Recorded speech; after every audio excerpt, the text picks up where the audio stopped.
From windswept cliffs to hidden valleys, carved stones and inscribed tablets tell stories older than memory. These relics carry the voices of kings, priests, and entire cultures, etched into rock so their words would outlast the rise and fall of empires.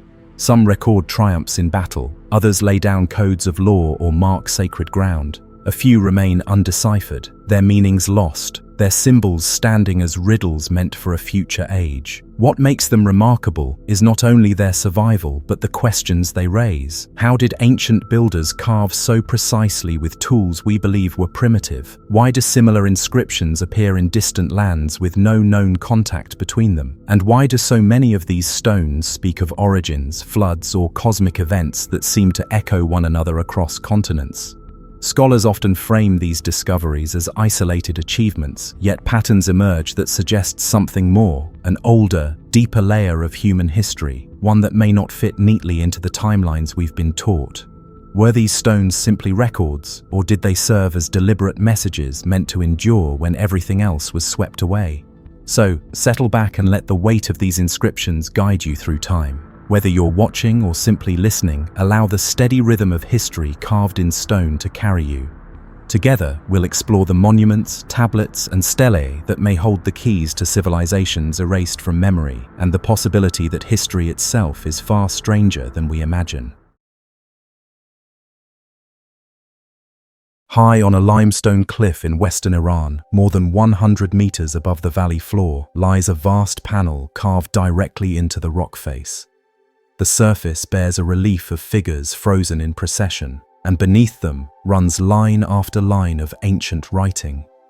The work is monumental, not only in size but in purpose, for it was designed to be seen by those passing below, yet never touched by human hands again. This is the Behistun inscription, often called the Rosetta Stone of cuneiform, and it carries within it the ambitions and anxieties of a king who ruled an empire stretching across much of the known world.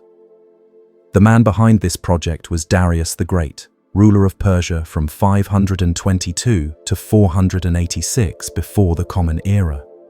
When he ordered the carving of Behistun, he was not yet secure on his throne. His rise had been turbulent, marked by rebellion and claims of usurpation. To strengthen his legitimacy, Darius looked not to parchment or clay, which could decay or be destroyed, but to stone. He sought a message that would outlast him, declaring for generations to come that his rule was lawful, divinely sanctioned, and victorious over all challenges. The panel itself stretches over 15 meters in height and 25 meters in width. The central figure depicts Darius standing tall, bow in hand, one foot resting upon the chest of a defeated rival. Before him kneel 9 bound captives, each representing a different rebellion he claimed to have crushed. Behind the king stand his attendants, armed and alert, a visual reinforcement of authority. Hovering above is the symbol of Ahura Mazda, the chief deity of Zoroastrianism, suggesting divine approval of his reign. What makes the Behistun inscription extraordinary is not only its scale or artistry, but the decision to render the accompanying text in 3 different scripts: Old Persian, Elamite, and Babylonian Akkadian. By doing so, Darius ensured that the message could be read across the multicultural empire he ruled. In practical terms, this trilingual approach later provided scholars with the key to unlocking the long-lost languages of Mesopotamia. But in its own time, it signaled power and inclusivity, as if the king was declaring, "I speak to all peoples, and all peoples shall acknowledge me." The story told in those lines is one of dramatic conflict. Darius presents himself as the restorer of order after chaos, a rightful ruler chosen by Ahura Mazda to replace an impostor. According to the inscription, a man named Gaumata seized the throne by pretending to be Bardia, the brother of the previous king. Darius claims to have exposed the deception and killed the pretender, taking his place as king. Yet the aftermath was not peaceful. Almost immediately, revolts broke out across the empire, from Elam and Media to Babylon and Egypt. The text recounts how Darius, with divine favor, subdued each uprising. The list of conquered rebels carved into the cliff is meant to remind future generations that no force could stand against him. Climbing to the base of the inscription today, one is struck by how inaccessible it is. Positioned high on a sheer rock face, it would have been impossible for ordinary people to approach closely enough to read in detail. This raises questions. Was it intended as a literal document to be studied, or as a symbolic declaration visible from a distance, its figures speaking more loudly than its words? The effort required to carve thousands of cuneiform signs on that remote surface was immense. Teams of stonemasons and scribes had to be suspended from scaffolding, chiseling carefully over years. That determination reveals just how deeply Darius valued permanence. The surrounding region of Behistun was itself significant. The cliff overlooks an ancient caravan route that connected Mesopotamia with the Iranian plateau. Travelers, merchants, and armies would have passed below, gazing upward at the relief.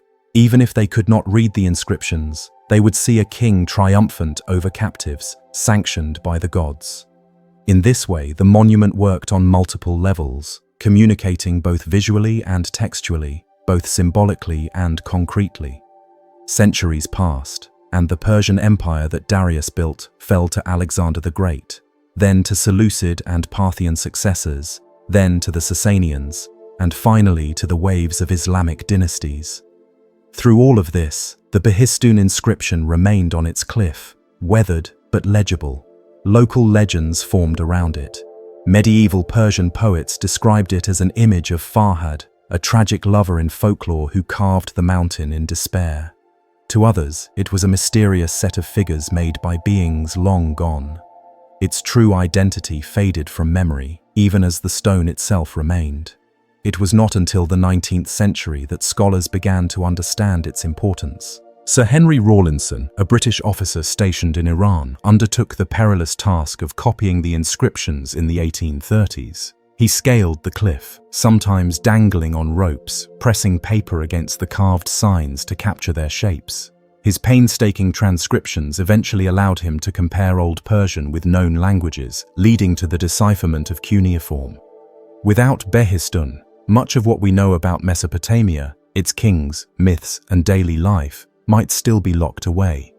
What is fascinating is how a monument created to legitimize one king's rule became, thousands of years later, the key to understanding entire civilizations. Darius sought permanence for his story, but in doing so, he inadvertently preserved the stories of countless others. By chiseling the same message in 3 scripts, he left scholars a comparative tool unmatched in the ancient world. His desire for control became our doorway into lost languages. Yet the Behistun inscription is not only a scholarly artifact, it is also a reminder of how power is narrated. The version of events presented on the cliff is the version Darius wanted remembered. He portrays himself as chosen by the divine, his enemies as liars and rebels.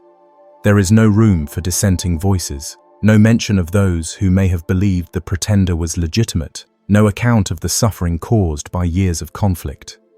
History here is a performance etched into stone, one that leaves us wondering how much was truth and how much was crafted propaganda. Standing before images of bound captives, it is easy to forget that each figure once represented a living culture, a people with their own traditions, hopes, and grievances. The inscription reduces them to conquered enemies, names on a list. Yet by doing so, it also preserves traces of them. For modern historians, the record of these rebellions provides invaluable evidence of the diversity within the Persian Empire and the challenges of ruling such vast lands. Even in its bias, the text offers a glimpse into a world otherwise absent from our sources. Consider too the artistry of the relief. The figures are carved in a style both regal and rigid, their poses emphasizing submission and authority. Darius stands tall, his hand raised, as if addressing the viewer directly. The composition is carefully arranged to guide the eye from the god above to the king at the center and finally down to the defeated rebels. It is a narrative in stone, telling a story without need for words. When paired with the thousands of cuneiform signs, the effect is overwhelming, an entire worldview pressed into a cliff. Even today, visitors who make the journey to Behistun often describe a sense of awe. The climb to the site is difficult, but once there, the scale of the relief against the mountain landscape is striking. You feel the weight of time, the presence of a message that has remained fixed for more than 2,000 years. It is not hard to imagine how traders and travelers felt as they passed below in antiquity, glancing up at the monumental declaration of imperial power. There is also an irony worth noting. Darius hoped to secure his legitimacy forever, yet his empire eventually fell, his dynasty replaced. What survived was not the eternal glory of his reign, but the stone inscription itself, repurposed by future generations to unlock languages far older than his own. The monument succeeded in achieving permanence, but not in the way he expected. It stands now as evidence of ambition, propaganda, artistry, and accident all at once. As the sun sets on the cliffs of western Iran, the figures of Darius and his captives take on a muted glow, the cuneiform signs catching the light before fading into dusk. The scene is unchanged from what ancient travelers once saw, yet our understanding of it has shifted completely. We no longer view it only as the king intended, but as a layered record of power, culture, and the fragility of memory. The Behistun inscription reminds us that history is written not just by victors, but by stonecutters, scribes, and chants. Without Rawlinson's daring climb, the text might still be unread. Without Darius's insistence on 3 scripts, it might never have provided the key to Mesopotamia.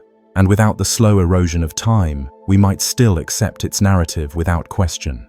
This single cliff face thus stands as one of the most remarkable intersections of ambition and accident in human history. It is both a declaration and a key, a monument to authority and a window into lost worlds. When we listen to its story, we are reminded that what is carved in stone may endure, but how it is understood will always evolve. And so we close this part of our journey. The cliff at Behistun has given up its secrets, but countless other stones across the world wait with messages of their own. What they reveal and how they change the story of our past remains to be uncovered. It begins not with a grand temple, nor with towering stone heads that have become the icons of Olmec art, but with a single slab of serpentine. Flat, heavy, and unassuming to the casual eye, it carries a series of carved symbols unlike any others found in the Americas. The slab is called the Cascajal block, and what makes it extraordinary is that it appears to bear the earliest known writing of the New World. Unlike many celebrated discoveries, the Cascajal block was not uncovered by a team of archaeologists working under floodlights or carefully measuring grid squares. Instead, it came to light during a road construction project in the state of Veracruz, Mexico, during the late 20th century. Workers clearing earth and rubble for a modern highway came across the carved stone, though its significance was not immediately apparent. Only later, when scholars studied the object in detail, did its full weight emerge. What lay before them was not simply a carved stone, but something that seemed to carry the beginnings of recorded language in the Americas. The slab itself is rectangular, about 36 centimeters long, 21 centimeters wide, and 13 centimeters thick. It weighs approximately 11 kilograms. Its surface is smoothed, a deliberate preparation before the carving of symbols. These symbols are not pictures of animals or natural objects in the way of rock art. Instead, they are abstract, repeated, and arranged in a sequence across the stone. There are 62 distinct characters, organized into rows, some appearing multiple times in different positions. To scholars trained in the study of scripts, this was immediately striking, for repetition and order are hallmarks of writing rather than simple decoration. What makes the Cascajal block especially intriguing is its association with the Olmec civilization, one of the earliest complex societies of Mesoamerica. The Olmec are often called the mother culture of later civilizations such as the Maya and the Aztec. Flourishing along the Gulf Coast of Mexico from around 1400 before the Common Era to 400 before the Common Era, they are famous for their colossal stone heads, intricate jade carvings, and influence on religion, astronomy, and politics. Yet until the discovery of the Cascajal block, little evidence existed to suggest they possessed a system of writing. The symbols carved onto the stone do not match later scripts known from Mesoamerica.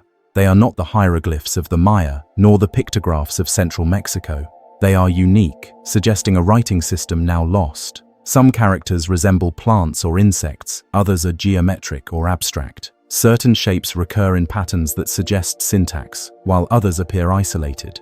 When scholars analyzed the arrangement, they found a left-to-right sequence. Unlike many other scripts of the ancient world, the order of symbols, their repetition, and their grouping strongly suggest that they represent language rather than mere imagery. This realization changes how we understand the Olmec. If the block indeed represents writing, it means that as early as 900 before the Common Era, people in Mesoamerica were not only building ceremonial centers and carving colossal monuments, but also encoding language in symbols. Writing is often seen as a hallmark of advanced civilization. It allows for record-keeping, administration, storytelling, and the preservation of cultural memory.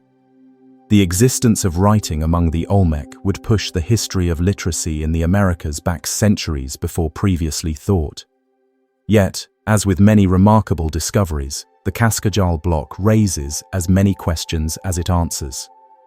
The first puzzle is its context, or rather, the lack of it. Because the block was discovered during road construction, it was not unearthed in a controlled excavation. No accompanying artifacts, architecture, or stratigraphy were recorded at the time of its discovery. This makes dating and interpretation more difficult. Scholars rely on stylistic comparisons with known Olmec art and materials to place it around 900 before the Common Era, but without firm archaeological context, debates continue. Another question concerns whether the symbols truly represent a full writing system. Some argue that they may be proto-writing, a set of standardized symbols conveying ideas but not full language. Others point to the repetition and ordering as strong evidence of a true script. Until more examples of similar inscriptions are found, it remains difficult to prove conclusively. The Cascajal block is currently the only artifact of its kind, standing alone as a tantalizing glimpse into a possible lost tradition of Olmec writing. If indeed it represents writing, what kind of message might it have carried?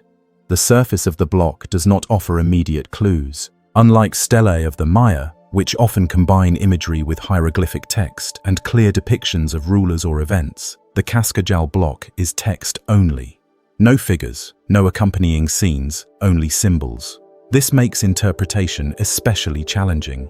Some have speculated that it could be a ritual text, perhaps a list of offerings or ceremonial items. Others suggest it could be a political statement or a dedication. With only one example and no translation, these remain educated guesses. Despite the uncertainties, the importance of the block cannot be overstated. It demonstrates that the Olmec, long regarded as an artistic and cultural forerunner, may also have pioneered writing in the Americas. If so, later systems such as Maya hieroglyphs or Zapotec script may owe their existence, at least in part, to an intellectual legacy that began with the Olmec. The stone, heavy and unadorned, becomes not merely an artifact but a milestone in human communication. The story of the Cascajal block also illustrates how fragile history can be. One stone slab, found by chance, shifts our understanding of an entire civilization. It makes us wonder how many other inscriptions might once have existed, carved into perishable materials such as wood or bark, lost to time. The Olmec lived in a humid, tropical environment where organic materials decay quickly. If they wrote on such media, little would survive. The Cascajal block may be the rare survivor, preserved in stone while countless others vanished. For modern viewers, there is a certain poetry in this. The Olmec may have written extensively, yet only one text remains to us. That one text, undeciphered, stands as a reminder of both the brilliance and the fragility of human achievement. The block sits at the threshold between presence and absence, present in its physical form, absent in its meaning. We can see the symbols, but we cannot yet hear the voice behind them. In the broader story of world history, the Cascajal block also highlights the independent invention of writing. In Mesopotamia, cuneiform emerged around 3100 before the Common Era. In Egypt, hieroglyphs appeared around the same time. In China, the earliest inscriptions date to the late 2nd millennium before the Common Era. And in Mesoamerica, if the Cascajal block is accepted as true writing, then the Olmec too had developed their own system independently. This suggests that the human impulse to record language in permanent form arises naturally in complex societies. Writing is not the gift of one culture to another. but a recurring innovation when the need for permanence outweighs the frailty of memory. It is also worth reflecting on the material itself. Serpentine. This greenish stone, often polished for decorative objects, was valued by the Olmec. Choosing serpentine for a writing surface was not random. It connected the text with prestige, ritual, and perhaps the sacred. Just as later civilizations chose jade or precious metals for important inscriptions, the Olmec selected a stone that carried weight not only physically but symbolically.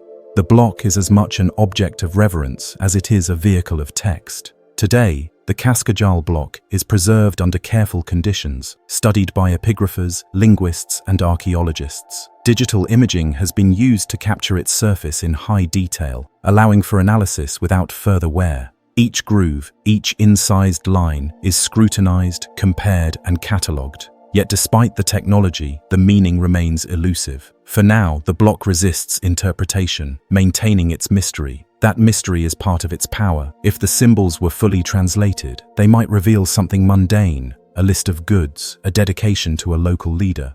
But in their current undeciphered state, they invite imagination. They invite us to consider the Olmec not just as builders of colossal heads or traders of jade, but as thinkers, writers, and perhaps the first in the Americas to attempt the leap from symbol to sentence. The discovery also reshapes how we view the flow of cultural knowledge. If the Olmec had writing, then the later development of Maya script was not an isolated flowering of literacy, but part of a longer continuum. The intellectual roots of later Mesoamerican civilizations may stretch deeper than we realized. The Cascajal block, though alone, suggests an unseen foundation beneath the visible monuments of the Olmec world. When we look at the stone today, smoothed and marked with its enigmatic rows, we are reminded of the gulf that separates us from the people who carved it.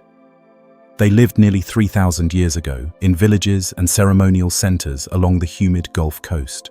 They looked upon this very stone, freshly incised, with meaning clear to them. That clarity is lost to us, but the presence of the block bridges the distance. It assures us that they too sought to preserve words, to fix thoughts into material form, to reach beyond the fleeting span of life. As the hours pass and we reflect upon this solitary stone, it becomes less a mute artifact and more a living question. What language did it preserve? Who read it? What stories did it tell, and how many others like it once lay along riverbanks or within temples, now vanished? The Cascajal block is both discovery and reminder.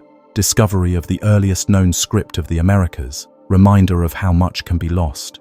And so this part of our journey rests here, with a single slab of serpentine carved by hands we cannot name, inscribed with words we cannot yet read. Its symbols stand between us and a civilization's voice, separated by time but still present in stone. From here, we move onward to another place where history has left marks equally profound, waiting for us to listen in new ways. A piece of clay, small enough to fit into two open hands, holds a puzzle that has resisted solution for more than 100 years. It is circular, about 15 centimeters across, and impressed with symbols that run in a spiral from the edge toward the center.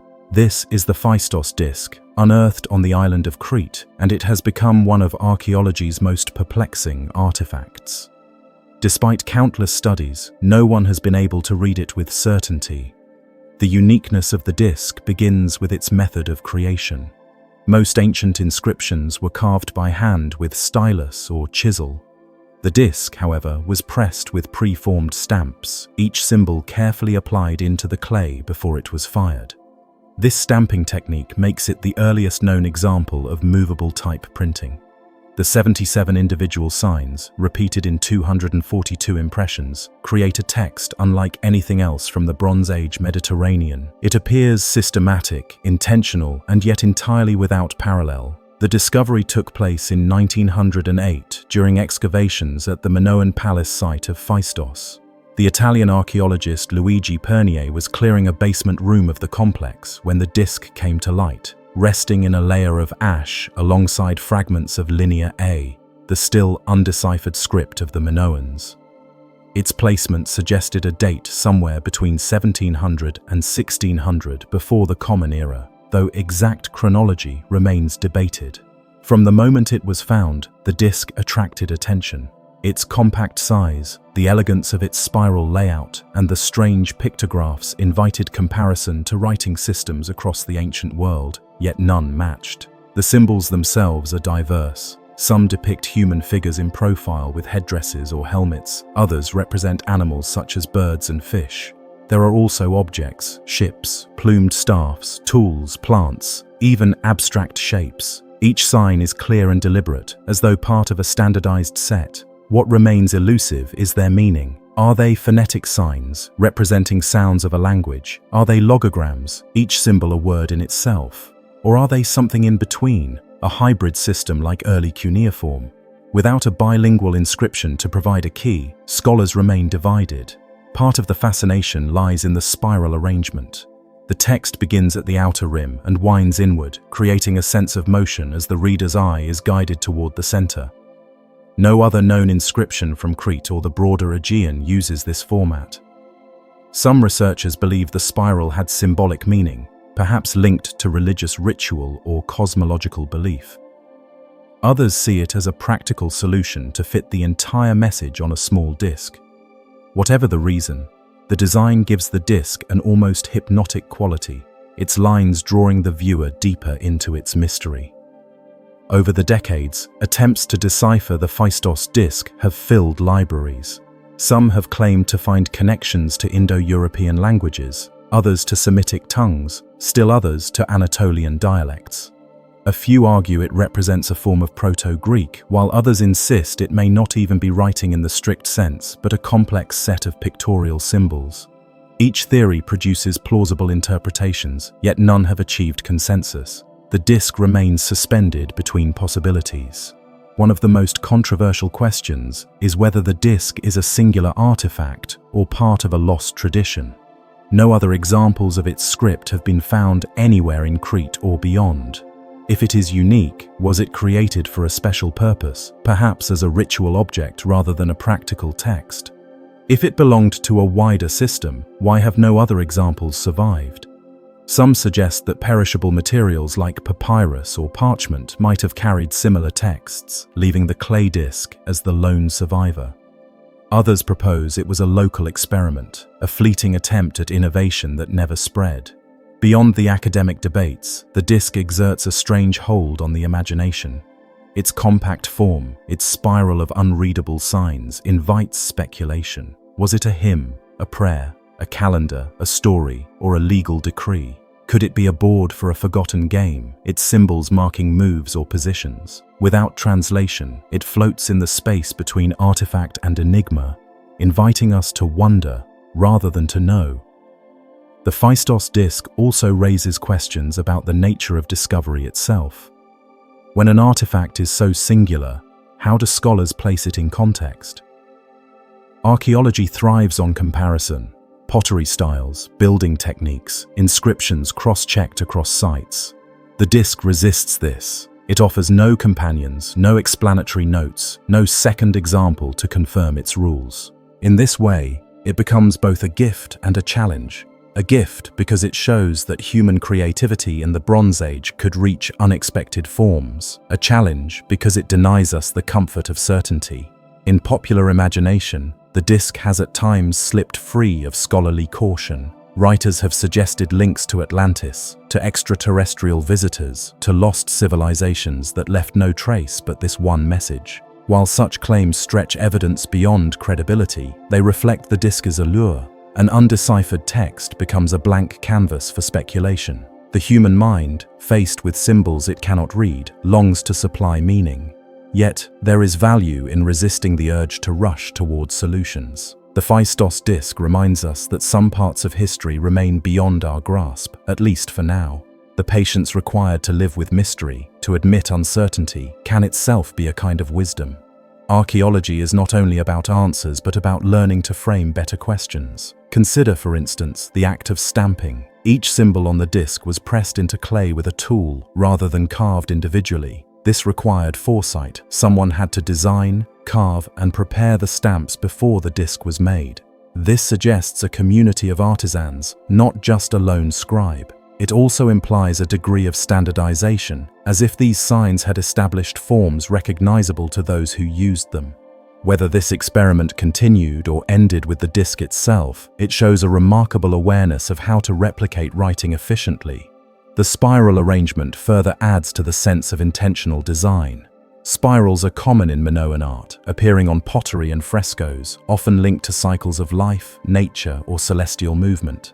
Placing text in a spiral may have been more than aesthetic. It may have reflected ideas about time, the cosmos, or ritual progression. If the disc was used in ceremonies, reading or chanting the symbols aloud while tracing the spiral inward could have carried symbolic weight, guiding participants from outer world to inner sanctum. When Luigi Pernier unearthed the disc in 1908, he could not have known the debates it would ignite. In the early 20th century, much of Minoan culture was still being uncovered. Sir Arthur Evans had only recently begun excavating Knossos, revealing the grandeur of the Minoan palaces. The Phaistos disc fit perfectly into the atmosphere of excitement and mystery surrounding Crete, yet even then, its uniqueness puzzled scholars. More than a century later, it continues to do so. Technological advances have deepened the study without resolving it. High-resolution imaging, computer analysis of symbol frequency, and statistical modeling have all been applied. The results confirm that the sequence behaves like language, showing repetition, grouping, and variation consistent with speech. But without a bilingual inscription or a larger corpus, definitive translation remains beyond reach. The disc refuses to yield its secret, even under the gaze of modern science. In the broader story of writing, the Phaistos disc occupies an unusual position. It is not the first, nor the last, nor the most extensive text. Yet it represents an experiment in how to represent language and how to make text reproducible. In this sense, it anticipates printing by millennia. It also serves as a reminder that writing systems can arise, flourish briefly, and then vanish, leaving only fragments. The disc may be one such fragment, a survivor of an aborted path in the history of literacy. For those who visit the Heraclean Archaeological Museum today, where the disc is displayed, the experience can be unexpectedly powerful. Behind the glass, the clay looks modest, almost fragile, yet its spiral of signs draws the eye, inviting the visitor to read, even though reading is impossible. The temptation is irresistible, to follow the line inward, wondering what message it carries. Standing before it, one feels both the intimacy of the artifact, it could be held in two hands, and the vastness of the mystery it represents. The Phaistos disc is, in the end, a mirror of our own curiosity. It shows how strongly we wish to communicate across time and how difficult it is to bridge the gulf of millennia. It also shows that not all attempts succeed. The people who made it may have believed they were creating something permanent and legible, yet their script has become opaque to us. Their message remains locked, their voices out of reach. As we let the thoughts settle, the disc becomes more than a puzzle. It becomes a reminder of the limits of knowledge, of the fragility of cultural transmission, and of the beauty of questions that remain open. Perhaps one day another artifact will surface, bearing the same signs in a context that allows us to decipher them. Until then, the disc remains suspended between artifact and enigma, inviting us to sit with its mystery rather than resolve it. This part of the journey ends with that quiet spiral, an unbroken line pressed into clay nearly 4,000 years ago. The signs remain, orderly and precise, yet their meaning slips just beyond our reach. From this unanswered text, we turn onward toward other discoveries waiting to challenge what we think we know about the past. High on the rugged slopes near Los Lunas, a small town in New Mexico, there rests a boulder that has stirred controversy for more than a century. At first glance, it might look like just another dark volcanic rock among many scattered across the desert landscape. But upon closer inspection, its surface reveals something startling. An inscription carefully carved into the stone, laid out in rows that resemble the ancient Hebrew script of the Ten Commandments. The boulder is large, over 1 meter high and more than 2 meters wide, its face slanted like a natural tablet. The letters carved into it are crisp, with straight lines and deliberate forms. Unlike petroglyphs left by Native American tribes, these characters bear an uncanny resemblance to Paleo-Hebrew, a script used in the ancient Near East more than 2,000 years ago. Because of this, the stone has often been called the Decalogue Stone, a name that points directly to its supposed content. A version of the Ten Commandments, commandments inscribed in a desert thousands of miles away from the lands where Hebrew first emerged. The story of the lost lunar stone begins in the late 19th century, when settlers and travelers in New Mexico began reporting a strange carved rock near the base of Hidden Mountain. Over time, these stories reached academics and explorers, some of whom visited and confirmed that an inscription did exist.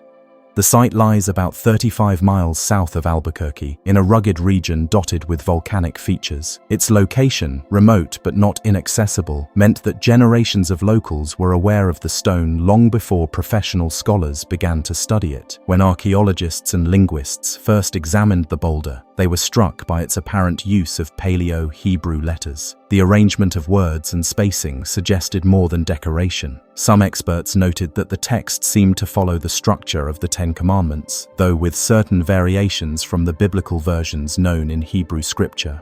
This was enough to ignite fierce debate. How could such writing appear in New Mexico, a land far removed from the Mediterranean world of antiquity?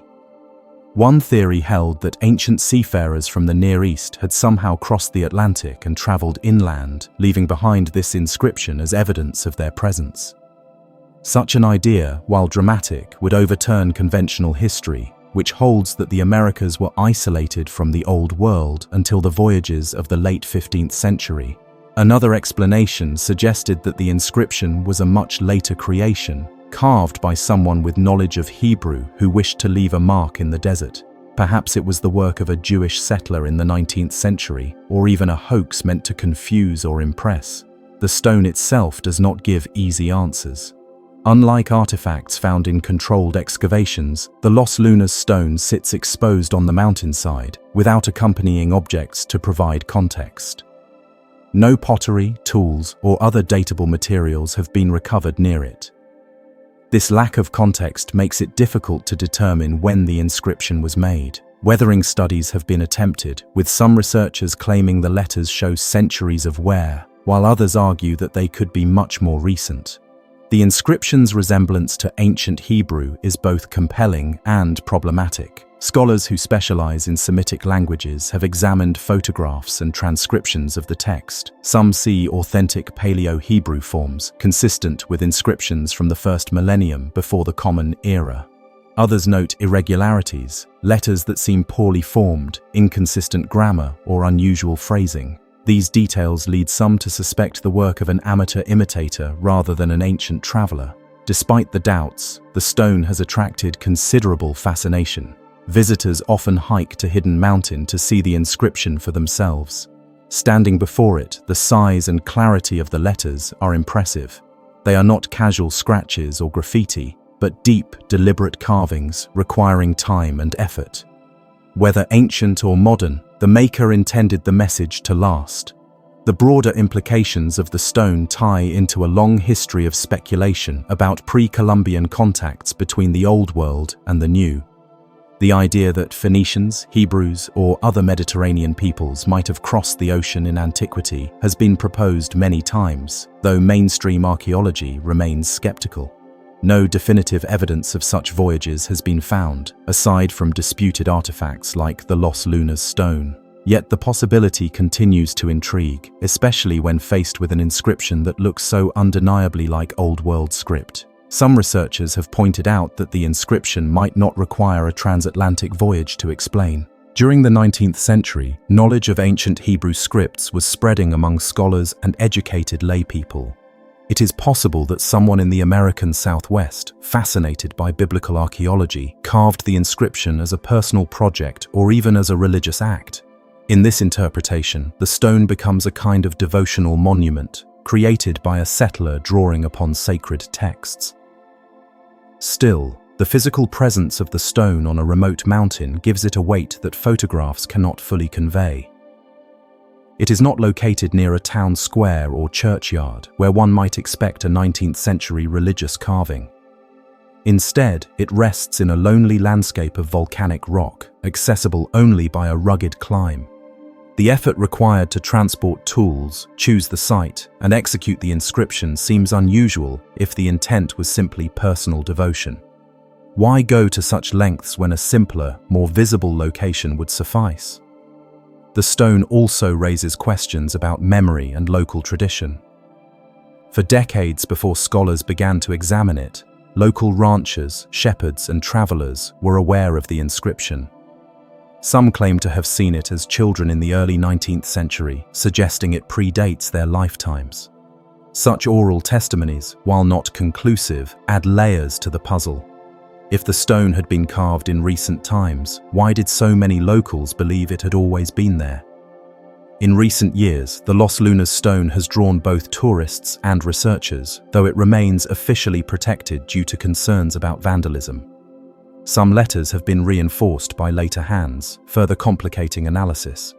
Even so, the inscription's overall form remains intact, preserving its mystery. To sit with the Los Lunas stone is to sit with ambiguity. On one hand, it could represent contact between the ancient Near East and the Americas, an extraordinary rewriting of history. On the other, it might be a much more recent creation, a fascinating but ultimately modern curiosity. Between these poles lies uncertainty, the kind that fuels imagination and speculation.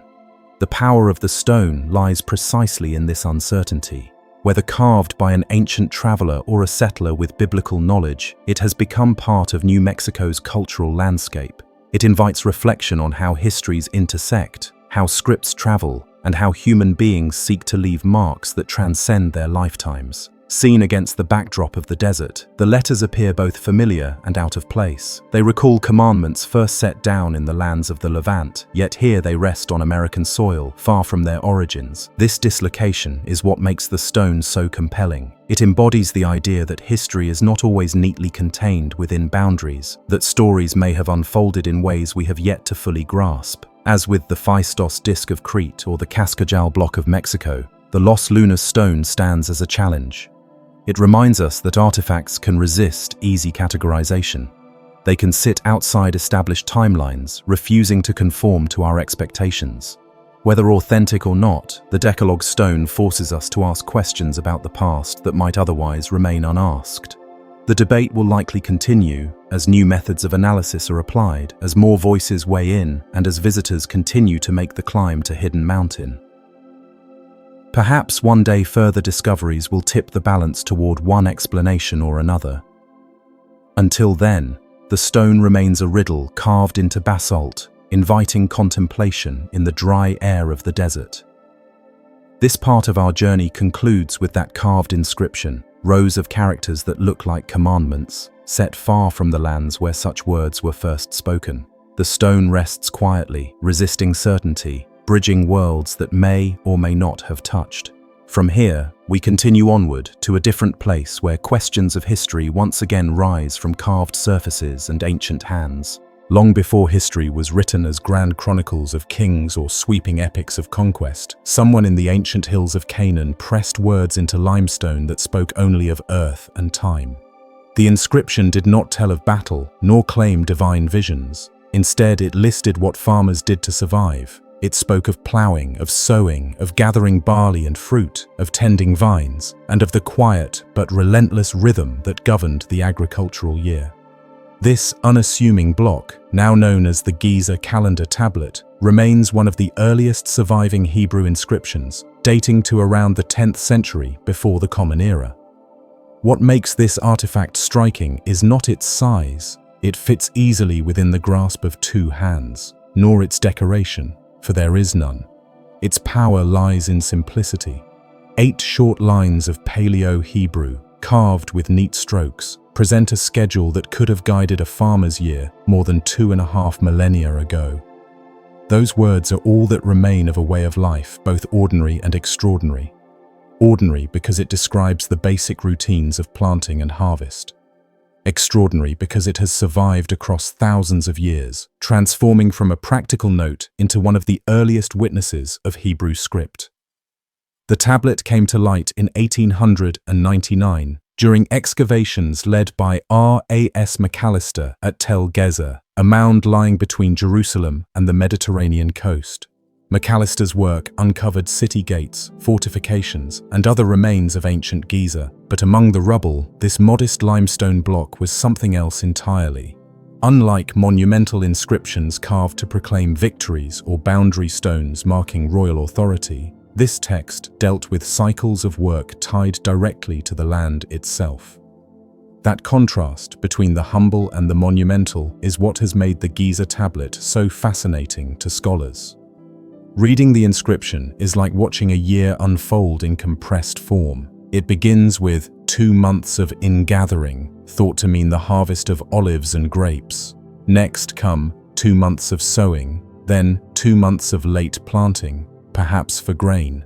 The list continues with a month of hoeing flax, a month of barley harvest, a month of harvest and festival, 2 months of pruning vines, and finally a month of summer fruit.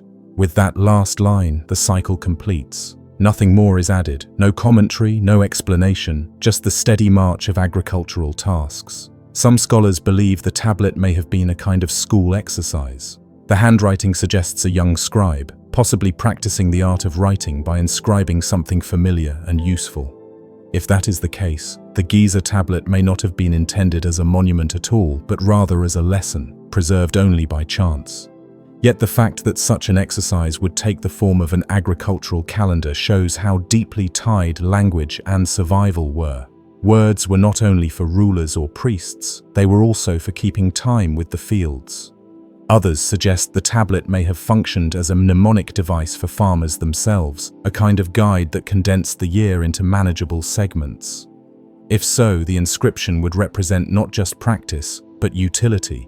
A working calendar carried or displayed to remind its owner of the sequence of tasks.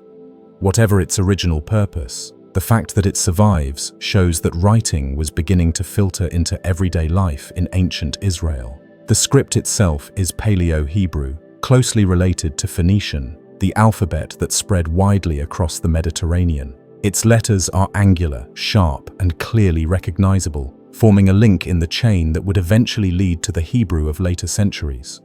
Scholars note that the Giza tablet provides invaluable evidence for the development of early Hebrew script, showing that by the 10th century before the Common Era, writing was not only in use, but was versatile enough to capture both monumental and mundane subjects. Beyond the study of script, the tablet offers insights into agriculture in the southern Levant. The order of tasks reflects a world where winter rains determined planting and dry summers shaped harvest. Grapes, olives, barley, and flax appear in the list, staples of the ancient diet and economy. To modern readers, the list may seem straightforward. Yet behind each line stood immense labor. Pruning vines, for example, required detailed knowledge of growth cycles. Hoeing flax meant preparing fibers that could be spun into linen, a valuable product for clothing and trade. The tablet captures not just tasks, but the very structure of life, where survival was dictated by rhythms of soil and season. Archaeologists often emphasize how this small inscription bridges the gap between daily life and broader history. Giza itself was an important city. It lay along major routes connecting Egypt, Mesopotamia, and the Levant. Egyptian records mention it as early as the 2nd millennium before the Common Era. The Bible also refers to Giza, describing how Pharaoh gave it as a dowry to his daughter upon her marriage to Solomon. Within such a context, the calendar tablet represents a local voice, someone not speaking of diplomacy or empire, but of when to plant and when to harvest. It provides a rare counterpoint to the grand narratives of kings and conquests. The Giza tablet has also raised debates about literacy in ancient Israel. Was writing limited to a tiny elite of scribes, or was it spreading among ordinary people by the 10th century? If the tablet was indeed a schoolboy's exercise, it shows that scribal training was already in place. If it was a farmer's note, it might suggest broader literacy than once assumed. Either way, the existence of such a piece expands the picture of who could write, what they wrote about, and why. In museums today, the tablet may appear modest compared to towering stelae or richly decorated artifacts, yet its significance lies in how much it condenses into so little space. 8 lines, a handful of words, and from them an entire agricultural year unfolds. That is why scholars continue to return to it, not for grandeur, but for the clarity with which it reflects life as it was lived. There is something deeply human about the Giza tablet's focus. It does not try to dazzle with poetry or claim supernatural insight. Instead, it speaks of pruning, harvesting, storing, and sowing, tasks repeated by countless hands across centuries. In that way, it collapses distance. A farmer of the 10th century before the Common Era and a farmer of today might not share language or culture, but they would both understand the rhythm of seasons. The tablet's survival is itself remarkable. Limestone is soft compared to harder stones like basalt or granite.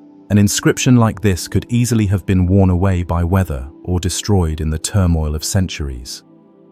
That it survived at all is testimony to chance, perhaps protected by burial until excavators uncovered it. This fragility adds to its poignancy. What we have may be only a sliver of what once existed. How many other calendars, notes, or exercises have been lost? The Giza tablet stands not only for itself, but for a whole body of writing that may never be seen again. The stone also reminds us that history is not only the domain of the extraordinary. Too often, we imagine the past in terms of great rulers, decisive battles, and monumental architecture. Yet the foundation of every society was agriculture, the daily work that fed cities and sustained armies. Without farmers and their cycles of sowing and harvest, no civilization could flourish. The Giza tablet, by focusing entirely on this foundation, brings that truth into sharp relief. It shows us that the measure of a year was not counted by wars, but by the growth of barley, the ripening of grapes, and the pressing of olives. For visitors who encounter the tablet today, usually displayed in museum settings, the experience can be disarmingly quiet.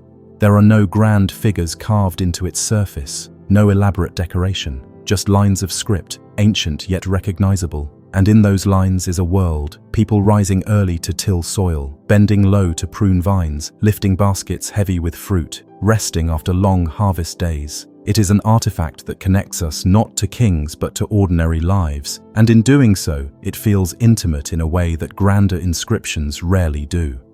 At the same time, the Giza tablet continues to puzzle scholars. Was it indeed a school exercise, a farmer's reference, a ritual object marking the agricultural year for religious purposes? Each interpretation has been proposed, and none can be confirmed with certainty. That uncertainty, rather than diminishing its value, only deepens its intrigue. It allows the tablet to serve multiple roles at once: artifact, lesson, calendar, symbol of cultural transition. As we close this part of the journey, the tablet remains before us as a compact, timeless reminder.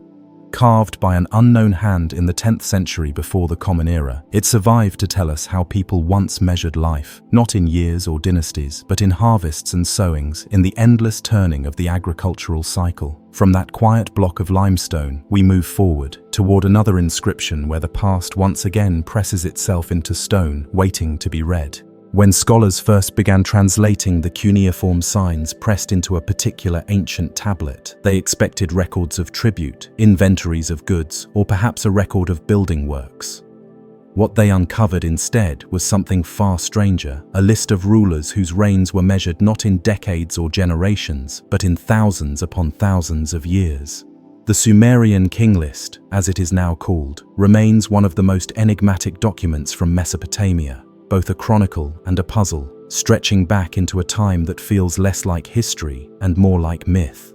The king list exists not in a single copy, but in multiple versions inscribed on clay tablets and stone prisms.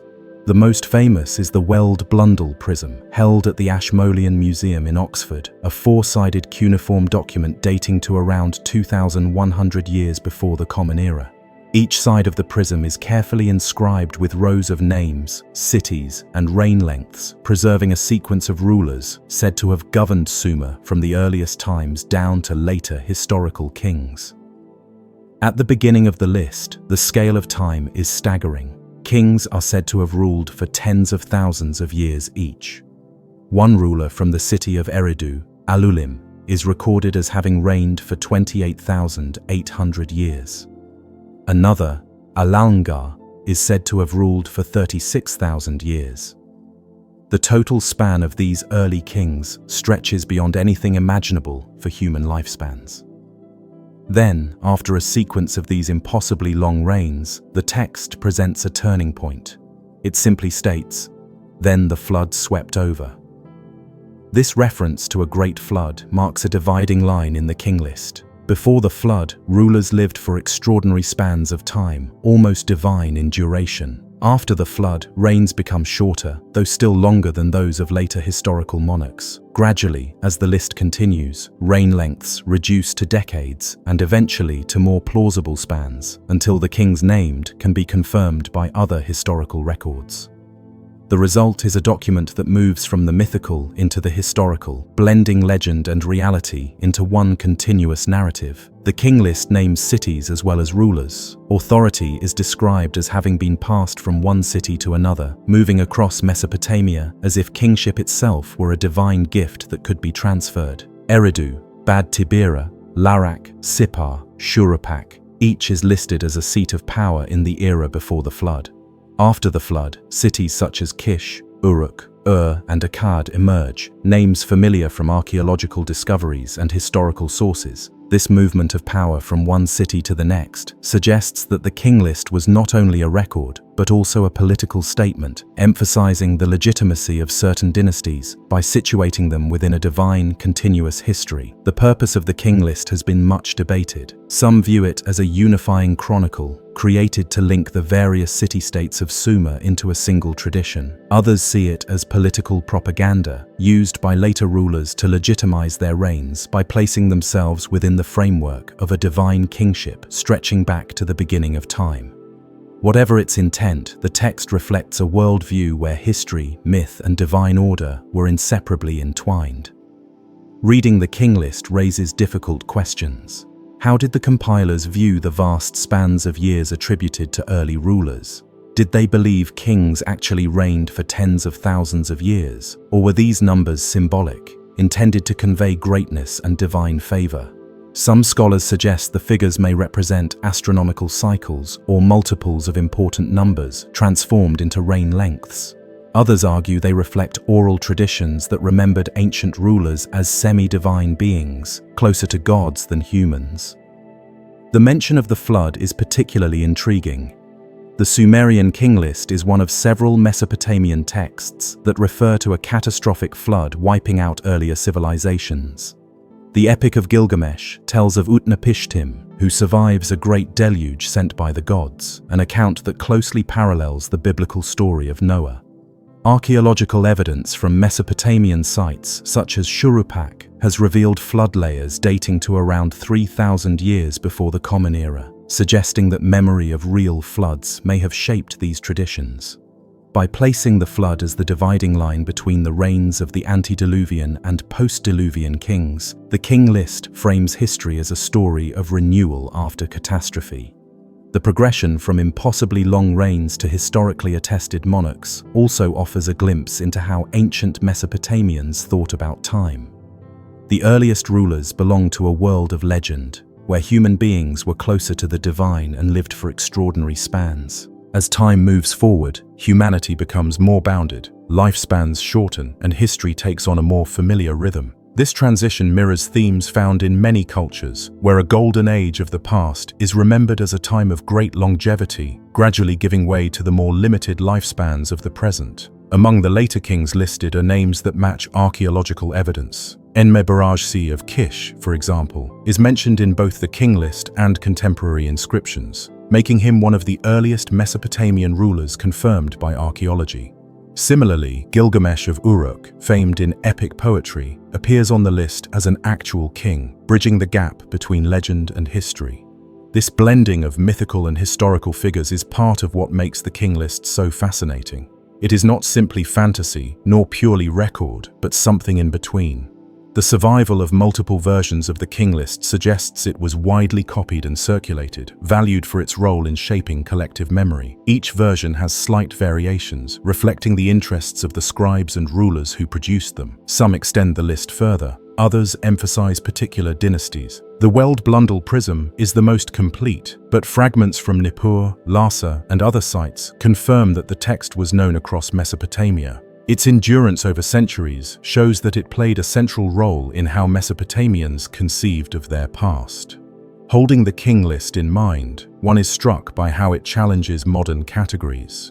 To contemporary historians, reign lengths of 30,000 years cannot be taken literally. Yet for the people who composed the text, these numbers were not absurd. They were part of a worldview where divine and human realms overlapped, where the earliest rulers were closer to gods, and where cataclysmic floods reshaped the order of the world. The king list does not separate myth from history. It presents them as a single continuum. The material form of the tablet also contributes to its aura.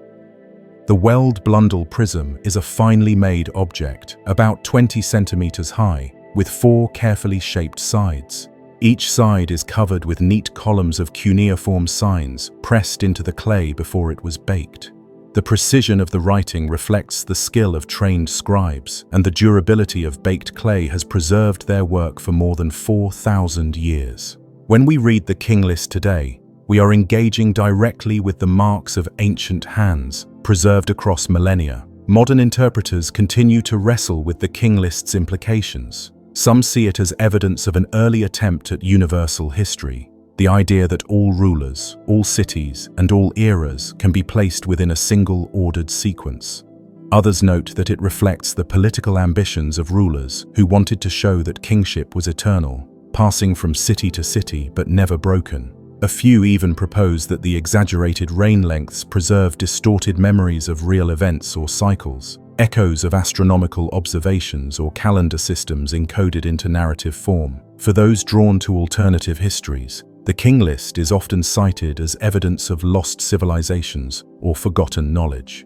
The idea of rulers reigning for thousands of years has inspired speculation about advanced beings, hidden epochs, or catastrophes that reset human history.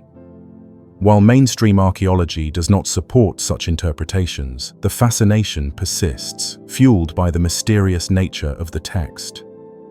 What is undeniable is that the Sumerian king list forces us to confront the boundaries of what we call history. It shows that ancient peoples did not divide myth from fact in the same way we do. To them, the reigns of antediluvian kings and the reigns of later historical monarchs belonged to a single story, one that explained the origins of kingship, the role of the gods, and the continuity of human society. The text was not meant as a literal chronology in the modern sense, but as a framework that gave meaning to the past. In the quiet presence of the king list, one senses the weight of time, not as numbers on a line, but as cycles of memory and tradition. It compresses vast ages into a single narrative, carrying us from legendary rulers of Eridu to the historical kings of Ur and Akkad. Its words bridge the gap between the world before the flood and the world after, between myth and history, between gods and men. As we conclude this exploration, the Sumerian king list remains before us as a reminder that the past is never simple. It is layered with belief, shaped by politics, and preserved through texts that blur boundaries. From this cuneiform block, we turn onward to another discovery that reshapes our sense of what history can be, where stone and inscription once again invite us to reconsider the stories we tell about the ancient world. The Great Sphinx of Giza has always drawn questions. Its body is that of a lion, its head a human face, and its gaze fixed endlessly toward the east, as if watching the horizon where each new day begins. Yet at the heart of this monument's mystery is not only its vast, enigmatic form, but also the inscription carved between its paws. On a granite slab that has survived more than 3,000 years, a story is preserved of a young prince who fell asleep in the desert and awoke to a vision that would shape his destiny. That inscription is known today as the Dream Stele of Thutmose IV. To imagine the setting of this story, picture Egypt in the 15th century before the Common Era. The Sphinx, already ancient by that time, stood partly buried in sand. The monument had weathered centuries, its body obscured by drifting dunes. For those living in the age of the New Kingdom, the Sphinx was already a relic of a distant past, its builders long forgotten. Legends must have gathered around it, and to approach it was to stand before something both sacred and unfathomable. According to the stele, Prince Thutmose came to the Sphinx while hunting in the desert. The day was hot and the sands stretched endlessly around him. Seeking relief, He rested beneath the colossal figure where the lion's body cast a rare patch of shade. There, the prince fell into sleep. As he dreamed, the Sphinx appeared to him, not merely as stone, but as a living presence. In this vision, the Sphinx spoke with the voice of the god Harmakis, guardian of the horizon. It promised Thutmose the throne of Egypt, but only if he fulfilled a task: clear away the sand that had swallowed its body.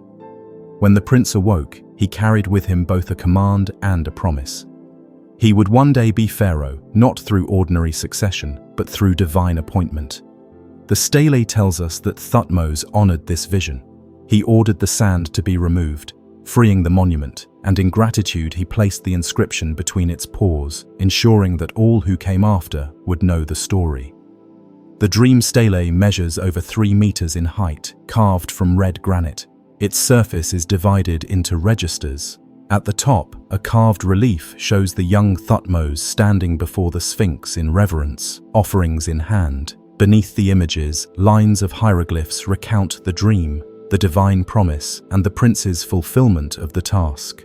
Though the stele is weathered, with parts of the text lost, enough remains to capture the essence of the story. The political implications of the dream stele are as striking as its narrative.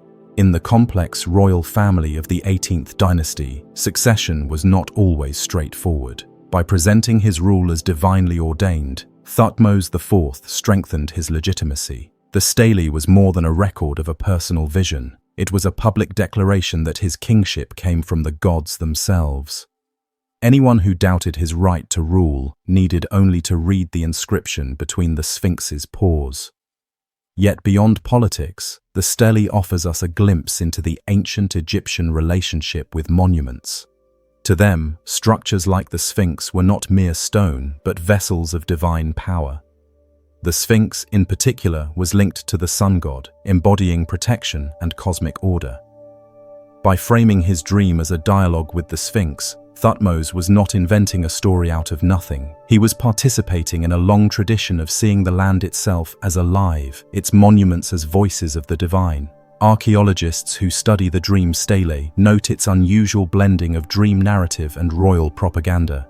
Egyptian texts often invoked divine favor, but few did so through such a personal vision. Dreams were considered meaningful in Egyptian culture, a channel through which gods communicated. Temples employed interpreters of dreams, and many private stellages recorded visions received by ordinary individuals. Thutmose's dream, therefore, fit into a broader cultural framework where sleep could reveal destiny. The discovery of the stele in modern times came through the efforts of explorers and archaeologists who worked to uncover the Sphinx itself. Over the centuries, the desert sands had once again risen, burying the monument up to its shoulders. In the early 19th century, European travelers recorded the existence of a large stone slab between the paws. Later excavations revealed it more fully, allowing scholars to study the hieroglyphs and connect them with the reign of Thutmose IV. The translation of the text revealed not only the story of the dream, but also details of offerings made to the Sphinx and invocations to the gods. Though parts of the inscription are missing due to damage, the surviving sections are enough to piece together the essence. Today, visitors to the Sphinx can still see the stele, weathered but present, standing where Thutmose placed it more than 3 millennia ago. The dream stele has inspired much discussion about the nature of kingship in Egypt. Was Thutmose's story literal, a record of an actual dream? Or was it a carefully crafted political tool designed to frame his reign as divinely mandated? The answer may lie somewhere in between. Ancient rulers often wove together personal experience, religion, and politics in ways that are difficult to separate. To Thutmose's contemporaries, whether the dream occurred in exactly the way described may not have mattered. What mattered was that the gods had spoken, and their will was recorded in stone. Some scholars suggest that the stele reflects a period of uncertainty in succession. Thutmose may not have been the obvious heir, and his claim to the throne needed strengthening. By linking his rule to the most monumental figure of the Giza Plateau, he tied himself not only to the gods, but also to Egypt's oldest and most revered heritage. The Sphinx was already thousands of years old, its builders lost to memory. By aligning himself with this monument, Thutmose tapped into an aura of timeless authority. The dream stele also underscores the theme of restoration. In clearing the sand from the Sphinx, Thutmose was not only honoring a divine command, but also reviving a monument of the past. Egypt's rulers often framed themselves as restorers of ancient traditions, linking renewal with legitimacy. Thutmose's act of freeing the Sphinx symbolized his role as both chosen king and caretaker of the nation's sacred heritage. When viewed in this light, the dream stele becomes more than a personal vision. It becomes a narrative of Egypt itself, of monuments buried and uncovered, of continuity across ages, of gods shaping the course of human rule. Each visitor who stood before the Sphinx after Thutmose's reign would see the stele and know that kingship flowed not only from lineage, but from divine encounter. The artistry of the stele is worth noting as well. The carved relief at the top depicts the young prince in a posture of reverence, standing before the monumental lion with offerings. This imagery reinforces the idea of harmony between ruler and divine protector. The hieroglyphs below are carefully inscribed, though erosion has claimed some sections. Even in its damaged state, the stele radiates intention. It was meant to last, to stand as a witness for ages to come. In the centuries after Thutmose IV, the Sphinx would again fall to sand, and again be uncovered by later rulers. Each restoration carried its own meaning, but none has left as enduring a record as the dream stele. Through it, we hear not only of a young prince's vision, but also of the ways in which Egypt's rulers bound themselves to their monuments, drawing legitimacy from the past and weaving it into their present. The dream stele remains visible today, though worn by time. Visitors can approach the Sphinx and see it resting between the pores, a slab of granite that has withstood millennia of wind and sun. To stand before it is to feel the continuity of human memory, how a dream dreamt thousands of years ago can still be read, still be spoken, still be remembered. What lingers most about the dream stele is its blend of the intimate and the monumental.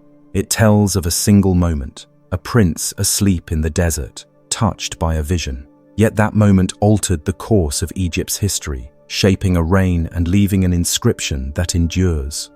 The story is both personal and cosmic, linking one man's destiny with the voice of the gods and the weight of the oldest monument on the plateau. From the granite slab of Thutmose IV, we move onward once more, leaving behind the desert sands and the gaze of the Sphinx, drawn toward another discovery where stone and inscription reshape how we think of the ancient world. Black basalt holds light in an unusual way. It does not shimmer like polished marble or glow with the warmth of limestone. Instead, it carries a heavy, matte depth, as if whatever is carved into it was meant not to dazzle but to remain. That permanence made it a fitting canvas for a king determined that his victories would never fade from memory. On such a block, standing just over a meter tall, Mesha of Moab inscribed the story of his reign, his battles, and his devotion to his god. Today, this artifact is known as the Mesha stele, and it speaks with rare clarity from the 9th century before the Common Era, offering one of the most direct windows into a world often reconstructed only through fragments. When read carefully, the inscription tells of resistance and triumph. Moab, a small kingdom east of the Dead Sea, had lived under the dominance of Israel. Its people paid tribute, their autonomy diminished by foreign rule. But Mesha claimed that the god Chemosh granted him strength to break free. Line by line, the text describes how he led his armies, retook towns, and rebuilt fortresses. The language is both practical and celebratory, naming specific cities, counting captives, and dedicating victories to Chemosh. For historians, this level of detail is invaluable. For Mesha himself, it was a declaration carved into stone that Moab was no longer subject but sovereign. The discovery of the stele in modern times adds its own dramatic chapter. In 1868, a German missionary named Frederick Klein was traveling through Dibon, a village built upon the ruins of ancient Dibon, the capital of Moab. There he saw the basalt block, used by locals as a curiosity. Realizing its potential significance, he reported it to scholars. Soon afterward, negotiations began between European consuls and local Bedouins to acquire the artifact. Unfortunately, competition and mistrust complicated matters. In a tragic turn, the stone was broken by villagers, either in an attempt to share fragments or as a reaction to foreign pressure. Much of the original was lost, but squeezes, papier-mâché impressions taken before its destruction, preserved the text. Later, many of the fragments were recovered and pieced back together. Today, the reconstructed stele stands in the Louvre Museum in Paris, still carrying most of its 34 inscribed lines. What makes the Mesha stele particularly significant is how it interacts with biblical history. In the second book of Kings, there is an account of Mesha's revolt against Israel. The text describes how Moab had been a vassal state, providing tribute of lambs and wool until Mesha rebelled after the death of King Ahab. The Israelite kings Jehoram and Jehoshaphat responded with a campaign against Moab, which ended inconclusively. The biblical account and Mesha's own inscription overlap in striking ways. Both describe conflict between Moab and Israel during the same period, though naturally each side interprets events differently. For scholars, this convergence of sources, one from the Hebrew Bible, the other from a Moabite king, offers a rare opportunity to compare perspectives. The inscription also illustrates the cultural and linguistic closeness of the region. The script used by Mesha is Moabite, nearly identical to early Hebrew. The words are familiar, the phrasing often parallel to biblical Hebrew poetry. When modern scholars first read it, they were struck by how natural it felt, as though it could easily have been written in the Old Testament itself. This linguistic kinship shows that Israel and Moab, though often enemies, shared deep cultural roots.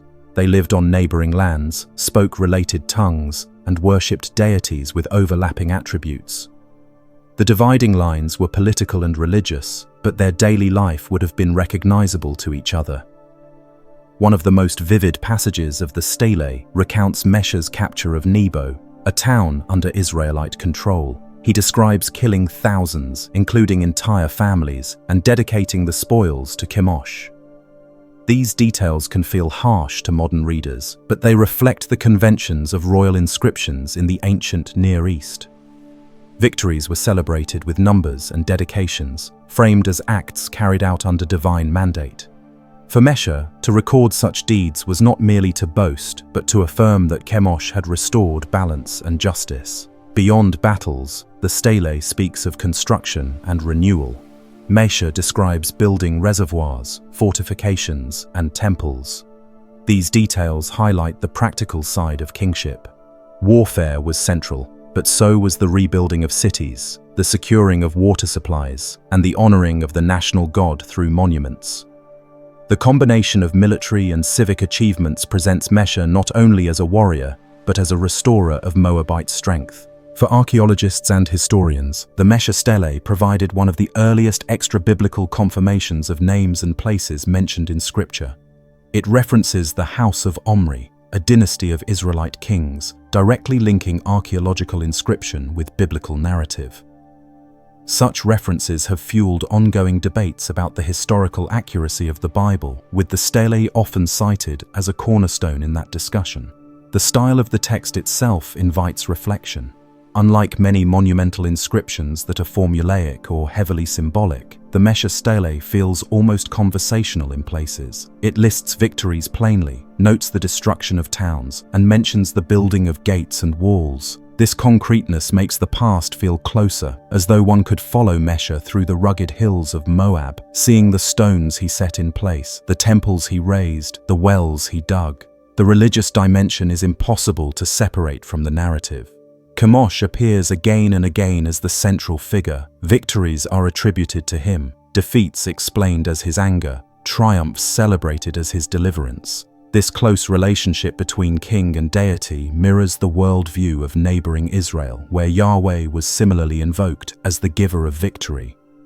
The parallels underscore how intertwined the cultures were, even when defining themselves against one another. The fate of the stele after its discovery mirrors the struggles of the region itself.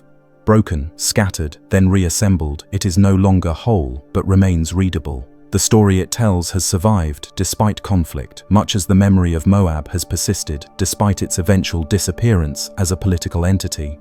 To walk past the reconstructed stone in the museum today is to witness not only Mesha's boast, but also the endurance of history through layers of destruction and recovery. For modern scholars, the Mesha stele remains a vital key. It demonstrates the existence of Moab as a distinct kingdom with its own voice. It shows that Israel's neighbors had literate traditions and strong political identities. It anchors biblical stories in a real historical framework, even as it complicates them with differing accounts. Each line of text is both a historical record and a reminder of the perspectives that shaped memory. Imagining the stone in its original setting adds another layer. It may have stood in Dibon, displayed publicly so that all who entered the city could see their king's triumphs carved in stone. For Moabites living under Mesha's rule, the sight would have been inspiring, affirming that their God had delivered them from subjugation. For visitors, it proclaimed Moab's strength and independence. The stone was not just a document but a monument of identity, telling anyone who read it that Mesha had restored his people. Looking at the Mesha stele today, separated from its landscape, housed in a European museum far from Moab's hills, one senses both distance and connection. The stone no longer towers in its homeland, but the words remain, their meaning still legible, their power still felt. They carry across time not only Mesha's victories, but also his desire to be remembered, his insistence that Moab mattered in the shifting political landscape of the ancient Near East. The presence of this inscription challenges us to think differently about small kingdoms in antiquity. Too often, history focuses on great empires, Egypt, Assyria, Babylon, while overlooking smaller states caught in between. Yet the Mesha stele reminds us that these kingdoms had voices of their own, ambitions of their own, gods of their own. They fought, built, and wrote just as their larger neighbors did, and their stories deserve to be heard. What remains most striking is how a block of basalt, scarred by breakage and displacement, continues to speak with such clarity. It bridges cultures, linking biblical text with archaeological discovery, Moabite tradition with modern scholarship. It reminds us that the ancient world was not a collection of isolated peoples, but a web of connections, rivalries, and shared traditions. Mesha's words still press outward from the basalt surface, not with grandeur or ornament, but with a steady insistence. This was what happened. This was what was built. This was how Moab stood. Through them, we glimpse a kingdom that once held its ground in the rugged hills east of the Dead Sea, and a king who wanted the memory of his reign to last beyond his lifetime.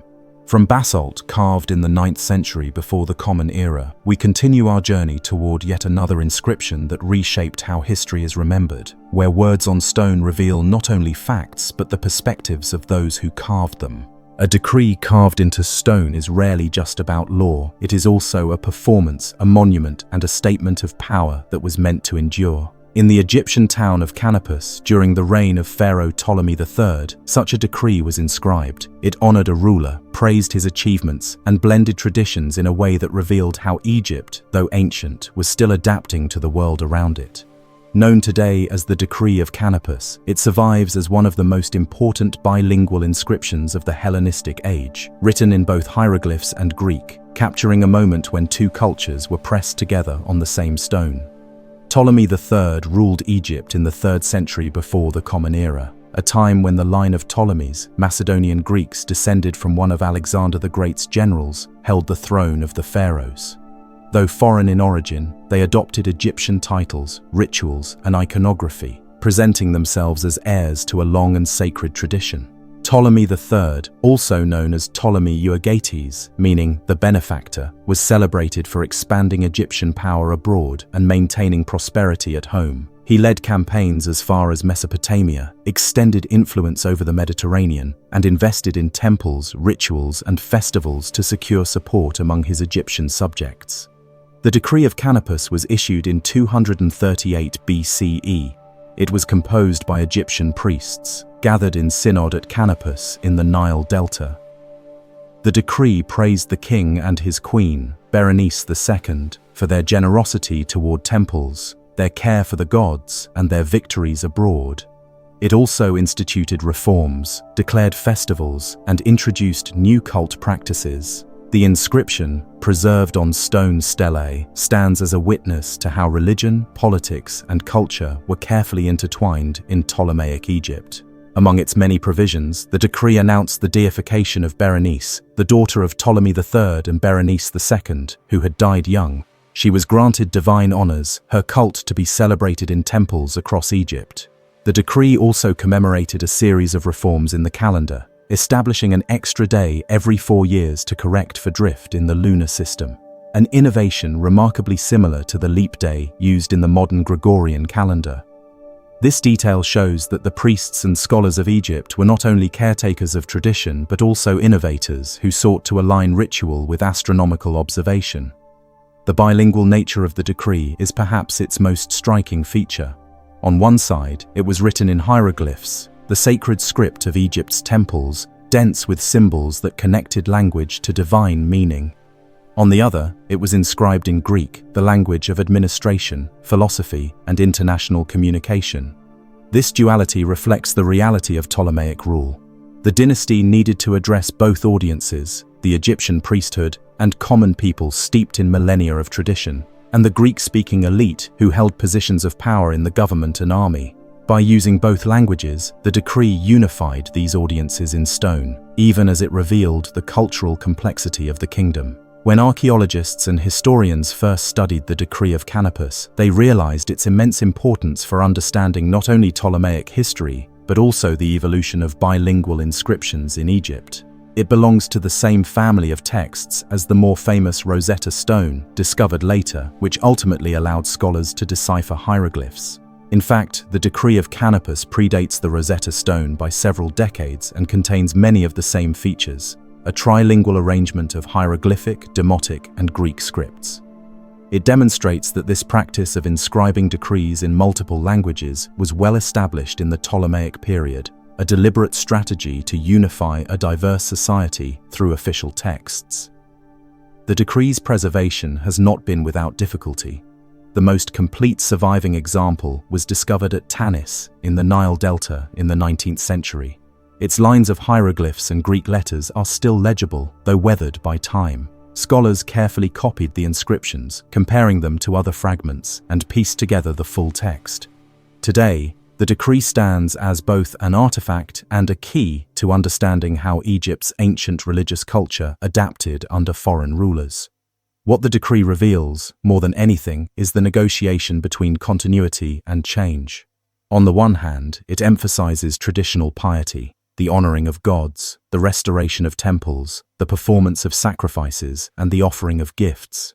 On the other, it embraces innovations, the deification of a recently deceased princess, the adjustment of the calendar, and the inclusion of Greek language and style. These layers of meaning reflect a kingdom that was neither purely Egyptian nor purely Greek, but something new, shaped by the currents of history. For those living at the time, the decree would not have felt unusual. Decrees inscribed by priestly synods were a regular feature of Ptolemaic rule. They created a rhythm of public declarations, binding the dynasty and the temples together. Yet, for us today, the decree of Canopus carries an extraordinary weight, because it preserves in stone a negotiation that is otherwise mostly invisible in texts: the balance between native tradition and foreign rule. The references to astronomical reform are particularly intriguing. By instituting an additional day every 4 years, the decree acknowledged that the existing lunar calendar no longer matched the solar year. This was not merely a technical correction, but a profound acknowledgement of time itself, showing that Egypt's priests, deeply attuned to cycles of stars and sun, recognized the need for adjustment. Though the reform did not fully take root in Egyptian practice until later, it demonstrates that the concept of a leap year was alive in Egypt long before it became central to the Roman calendar under Julius Caesar. The decree of Canopus also reflects how rulers sought legitimacy not only through conquest, but through integration into the sacred life of Egypt. Ptolemy III and Berenice II were portrayed as caretakers of the gods, patrons of temples, and parents of a divine child. Their actions were framed not just as political maneuvers, but as part of cosmic order. This blending of roles helped sustain the Ptolemaic dynasty for generations, even as it faced challenges from rivals abroad and unrest at home. To imagine the decree in its original setting is to picture it standing in temple courtyards, read by priests, pointed out to visitors, and reaffirmed in ritual. The hieroglyphs would have signified timeless authority, while the Greek text would have spoken directly to administrators and soldiers who relied on that language. In this way, the stone was both sacred and practical, divine and bureaucratic, a bridge between audiences who otherwise lived in separate worlds. Today, studying the decree of Canopus invites reflection on how power communicates. The stone is not simply an artifact of religious devotion, nor merely a record of reform. It is a crafted message, intended to be seen and remembered. Its survival across more than 2,000 years reminds us that even the most carefully shaped performances of authority can take on new meanings in later ages. What once proclaimed the greatness of Ptolemy III now speaks to us about cultural exchange, adaptation, and the fragile balance of empires. It is tempting to see the decree only as a precursor to the Rosetta Stone, valued because it fits into the story of decipherment. Yet in its own right, it is a masterpiece of inscription, a declaration that reveals how Egypt in the Hellenistic age was both old and new, rooted in traditions, yet open to innovation. It shows that even in times of foreign rule, the voice of Egypt's priesthood remained strong, shaping the ways in which kings were remembered. Standing before the decree of Canopus today, one can trace the carved lines, feeling both their permanence and their fragility. The basalt and limestone blocks may weather, but the ideas pressed into them remain sharp. The honoring of gods, the celebration of rulers, the management of time, the blending of cultures. These are not abstract themes but lived realities for the people of Ptolemaic Egypt, recorded for us to consider centuries later. From this decree, the story of ancient power continues on other stones, where languages mix, where rulers are praised, and where memory is shaped by the meeting of cultures. Among the ruins of Monte Alban, scattered across terraces and plazas, archaeologists uncovered a carved block that speaks less of myth and more of conquest. This altar stone, inscribed with glyphs of the Zapotec script, records the names of defeated towns and the victories that secured Monte Alban's dominance over the valley of Oaxaca. Unlike the monumental pyramids or the grand plazas that impress through sheer scale, this block captures the precision of political memory, etched into stone so that conquest would not fade from recollection. The block itself is rectangular, carved from local stone, its surface bearing sharp and deliberate glyphs.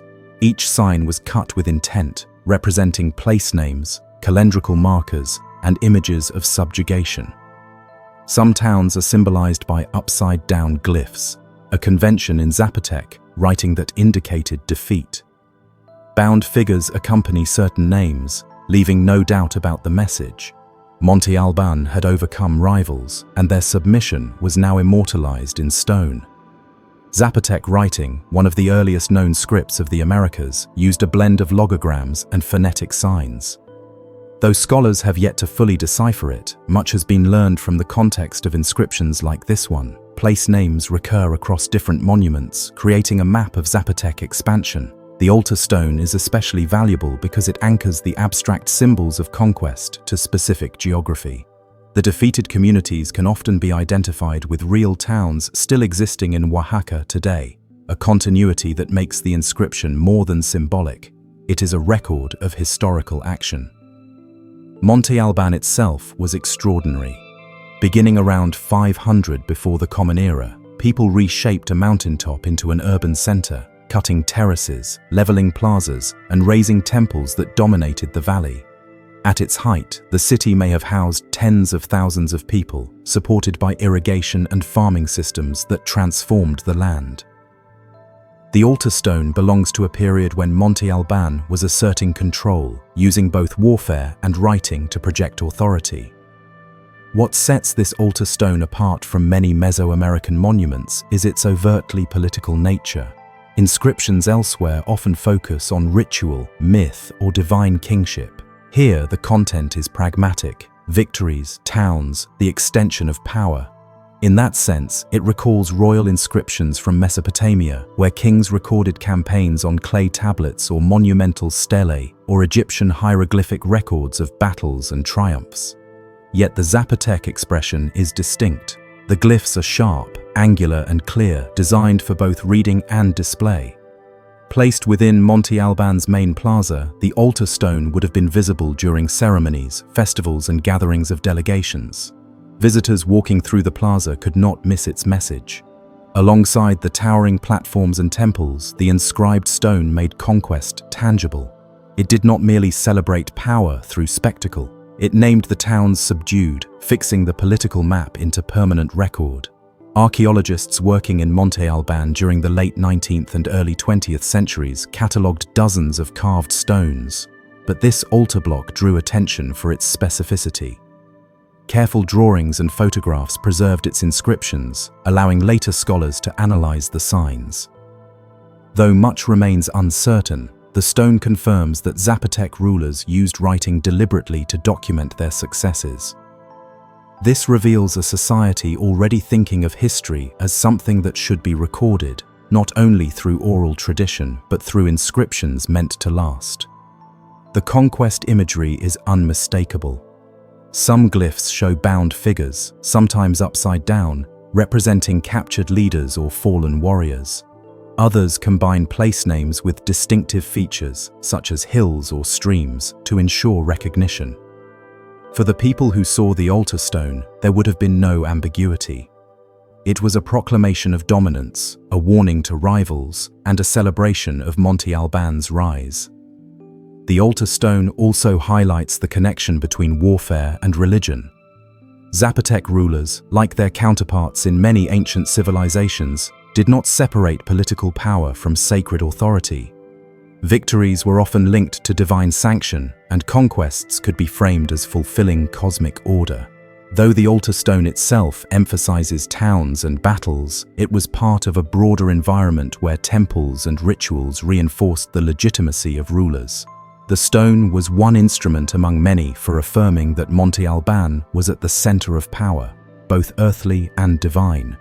For modern scholars, the altar stone is a puzzle as well as a record. Zapotec writing is not as well understood as Maya hieroglyphs, which benefited from decades of successful decipherment. The Zapotec script remains partly opaque, its phonetic values only partly known. Yet even in this partial state, its messages come through clearly. Place names, dates, and conquest symbols allow archaeologists to reconstruct the political landscape of early Oaxaca. The altar stone thus bridges archaeology and linguistics, offering glimpses of a story we are still learning to read. The geography of Oaxaca adds another dimension to the stone's meaning. The valley is divided into three main arms, each historically occupied by different groups. Monte Alban's location on a ridge overlooking the convergence of these arms gave it both strategic and symbolic importance. From the mountain top, rulers could survey the valley and control its access routes. The altar stone reinforced this dominance, inscribing the valley's towns into the city's walls. Conquest was not only achieved militarily, it was also declared through writing, embedding the political order into stone.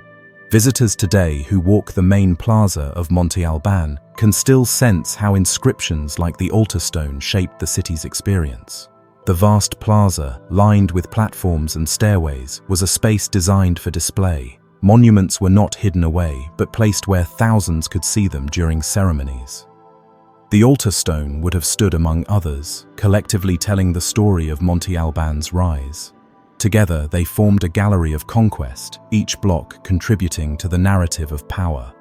What makes the altar stone so compelling is that it turns conquest into text. Battles are fleeting, victories temporary, but inscriptions endure. For the Zapotec rulers, inscribing their triumphs meant claiming permanence. Even if towns rebelled or circumstances changed, the stone testified to a moment when Monte Alban prevailed. In that sense, the altar stone was as much about shaping memory as it was about reporting fact. Modern interpretation of the altar stone also raises questions about audience. Who was meant to read it?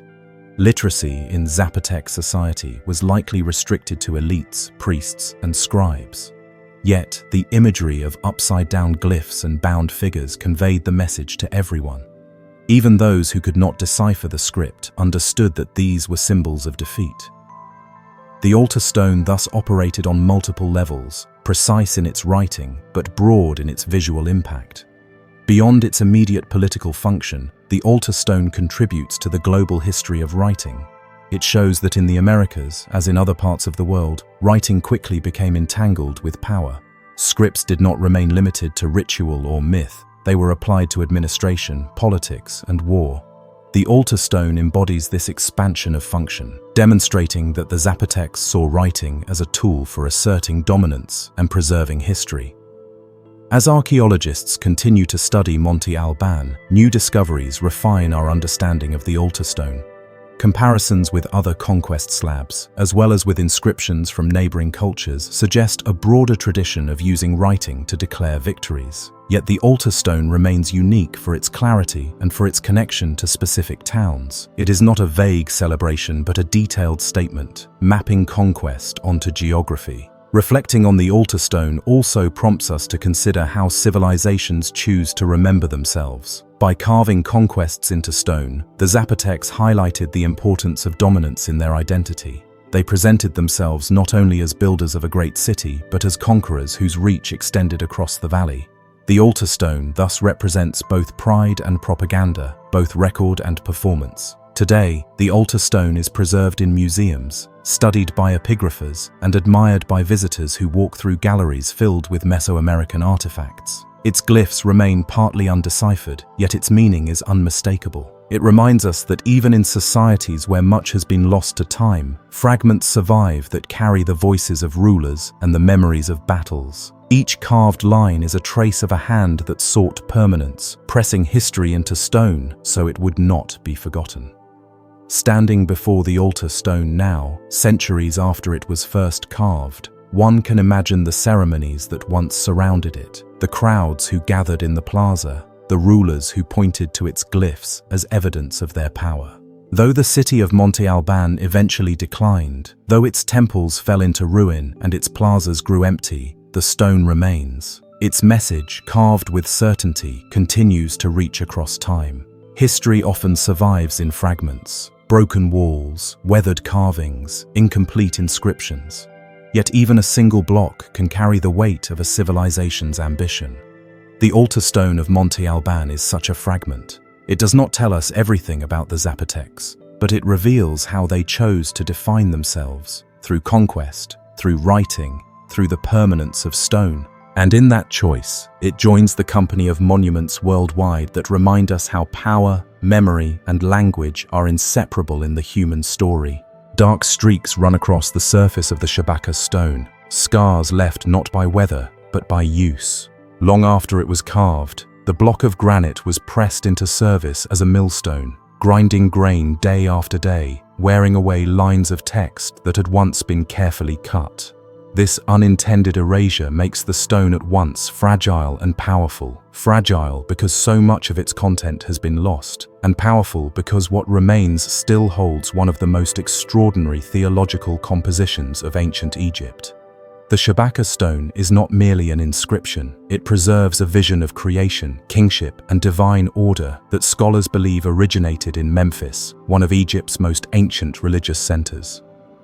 According to the stone, creation itself began not through violence or accident, but through the power of thought and speech. The god Ptah, patron of craftsmen and architects, conceived the world in his heart and brought it forth with his tongue. This striking theology, written centuries before philosophers of Greece would ponder the relationship between thought and word, establishes a cosmic framework where language itself is the creative force. The stone takes its name from Pharaoh Shabaka, a ruler of the 25th dynasty who reigned in the 8th century before the Common Era. Shabaka, a Kushite king who came from Nubia, sought to legitimize his rule in Egypt by aligning himself with its deepest traditions. According to the text inscribed on the block, he discovered a worm-eaten papyrus that contained this ancient theology. Fearing that the words of the ancestors might be lost forever, he ordered them to be copied into stone so they would endure. The irony, of course, is that even stone proved vulnerable, scarred, and worn by centuries of practical reuse. What survives is nevertheless profound.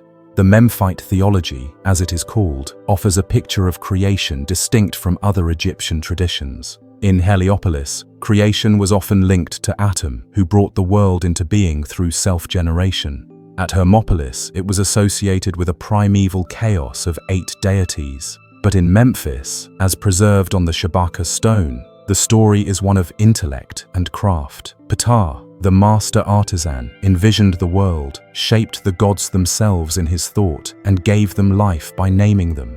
The theology elevates language and design to the status of divine powers, presenting creation as a work of architecture carried out by the supreme craftsman. The stone also ties this theology directly to kingship. Pharaoh, as the earthly representative of divine order, is linked to Ptah's role as creator. Just as Ptah organized the cosmos, so the king organizes the state. Political authority is not separate from cosmic authority, it is its reflection. The Shabaka stone thus legitimizes kingship not merely through descent or conquest, but through alignment with the very principles of creation. To rule Egypt was to mirror Ptah's act of bringing harmony and order out of chaos. For Egyptologists, the Shabaka stone is invaluable because it provides one of the clearest examples of philosophical thought in ancient Egypt. It demonstrates that Egyptian religion was not only mythological and ritualistic, but also conceptual. Here, ideas about mind, speech, and creation are set out systematically, anticipating later traditions where creation by word plays a central role. Some have even drawn comparisons with biblical texts, such as the opening of Genesis, where God creates through speech, "Let there be light." Whether there is any direct influence remains debated, but the parallel underscores the universal resonance of the theme. The discovery of the stone came in the early 19th century, when it entered European collections and was eventually housed in the British Museum. Scholars quickly recognized its importance, though they also lamented the damage caused by its secondary use as a millstone. Large sections of text are worn away, leaving gaps in the theology. What remains must be pieced together from fragments, making interpretation challenging. Yet even incomplete, the composition reveals a remarkable intellectual achievement from early Egypt. The language of the inscription is formal and deliberate, a ritual text meant to convey authority. It moves from cosmology to kingship, from divine principles to practical governance. It reminds us that in Egypt, theology was never separate from politics. To declare how the world was created was also to declare why the king's rule was legitimate. This blending of cosmic and earthly order is characteristic of Egyptian thought, but the Shabaka stone gives it a philosophical clarity found nowhere else. The role of Ptah is especially significant. As patron of artisans, Ptah was linked to craft, construction, and creativity. In making him the central creator, the Memphite theology elevates craft and design to the highest level of sacred activity. Creation itself becomes a work of artistry, a process of imagining and shaping. This contrasts with traditions that emphasize struggle, violence, or spontaneous generation. Here, creation is thoughtful, measured, and intentional, a reflection of the values of a society that prized architecture, order, and design. Another intriguing feature of the stone is its emphasis on the heart and tongue. For the Egyptians, the heart was not merely the seat of emotion, but the center of thought, intention, and intelligence. The tongue was the organ of speech, the means by which thought became reality. Together, they form a symbolic system. What the heart conceives, the tongue brings into being. This concept resonates through Egyptian culture, where words, names, and utterances were believed to have real power. Spells, incantations, and rituals worked not because they symbolized, but because they effected change. The Shabaka stone elevates this principle to the cosmic level, declaring that the entire universe came into being through the same process. The theology recorded here may have been much older than Shabaka's reign. Scholars suggest that the original composition could date back to the Old Kingdom, perhaps even earlier.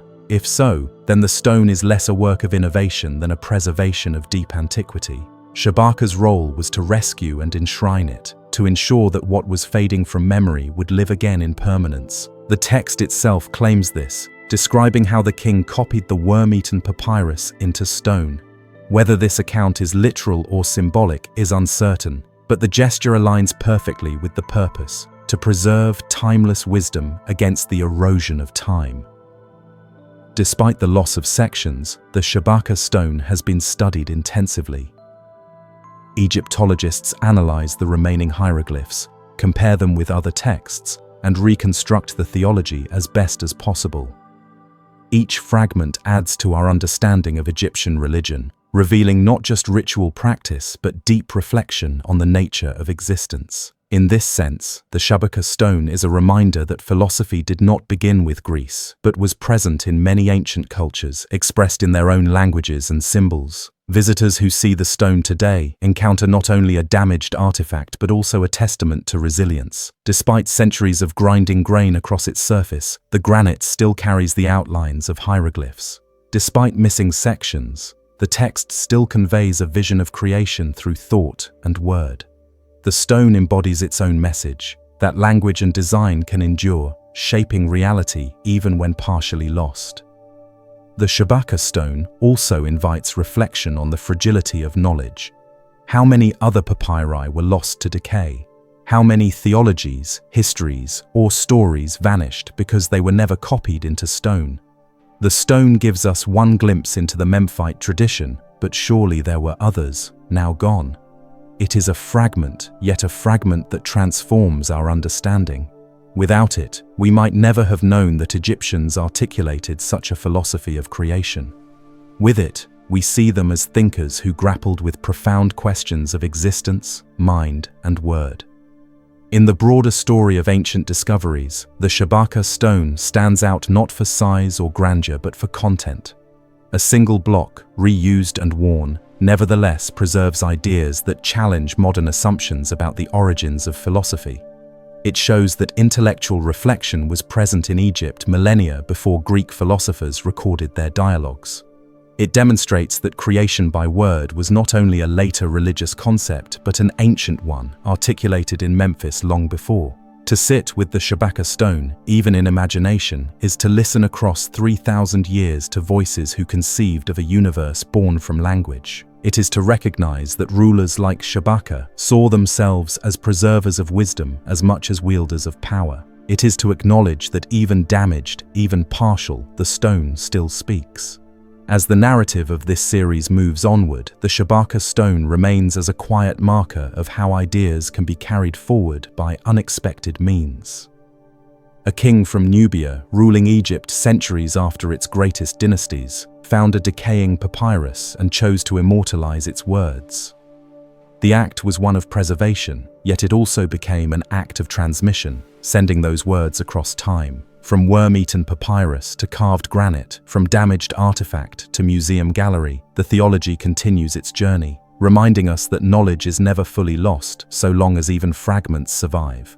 A mountain dominates the composition. Its slope rises steeply, etched into stone, climbing toward the heavens. Figures swarm along its incline, soldiers in formation, enemies collapsing, standards raised in triumph.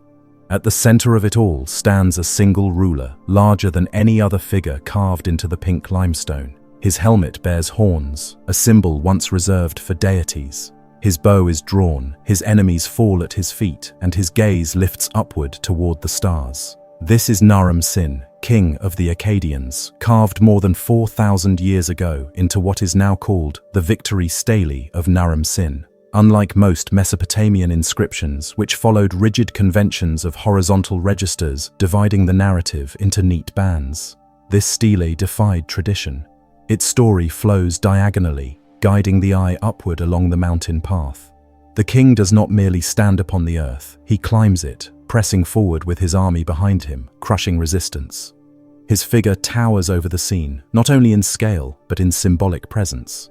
For viewers in the 3rd millennium before the Common Era, this stele would have been a bold and unsettling image, a human ruler depicted with divine attributes, ascending as though he himself were approaching godhood.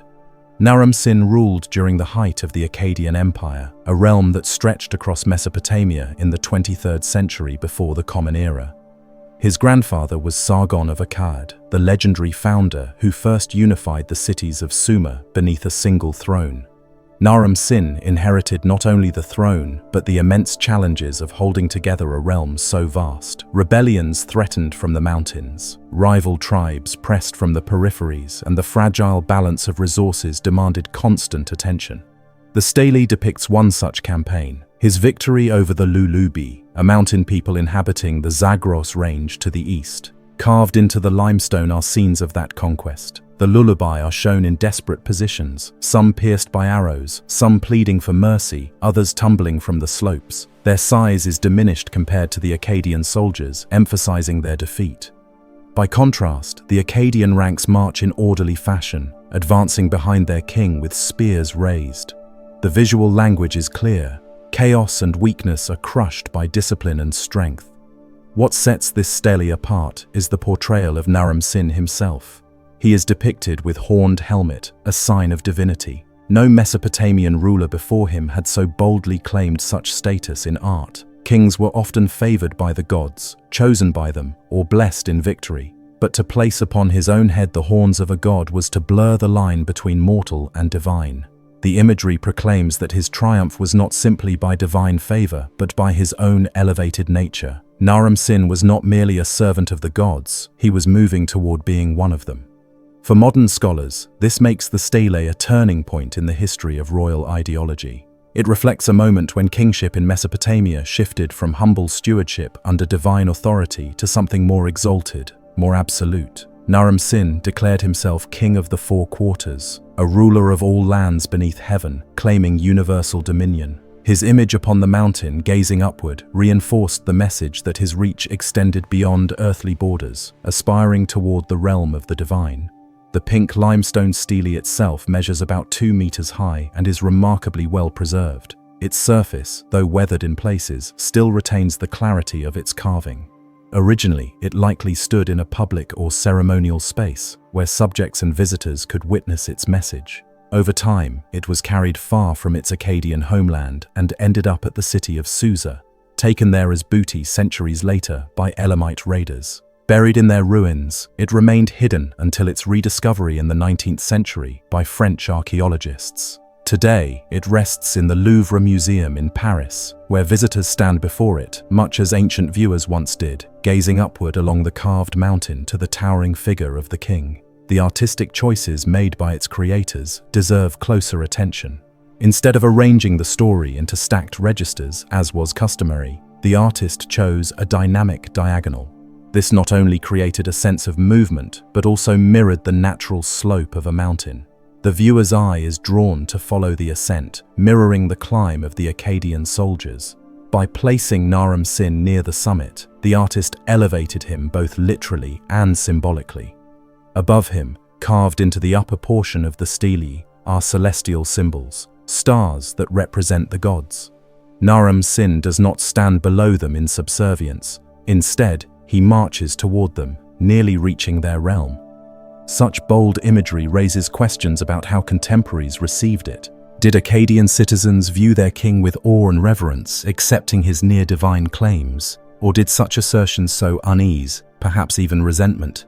Later, Mesopotamian tradition seems to have remembered Naram Sin with ambivalence. Some texts portray him as a mighty conqueror, while others depict him as arrogant, punished by the gods for his hubris.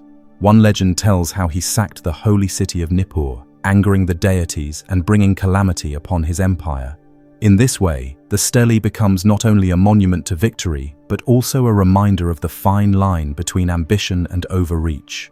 The Lulubi, the defeated foe memorialized on the stele, were not a major power compared to the Akkadians. Yet their resistance was significant enough for Naram Sin to immortalize the victory. This suggests that the stele's purpose was not simply to record history, but to shape perception. By depicting himself crushing mountain tribes, Naram Sin projected an image of invincibility, reinforcing his legitimacy at home and his dominance abroad. The carving of pleading figures beneath his spear served as a warning to others who might consider rebellion. Archaeological study of the stele has revealed much about Akkadian artistry. The level of detail in musculature, clothing, and weaponry demonstrates a skilled workshop with refined techniques. The choice of pink limestone, unusual for the region, may have been deliberate, giving the monument a distinctive hue that set it apart from other stelae. Its size, while not enormous compared to later monuments, was sufficient to command attention and convey authority. The stele also holds significance for the study of narrative art. It is among the earliest known works to break free from static arrangements and attempt a more naturalistic depiction of action and space. Soldiers are shown climbing, bending, and interacting with their environment. The mountain itself is not just a backdrop, but an active element, guiding movement and symbolizing challenge. In this sense, the stele represents a step toward more dynamic storytelling in visual form.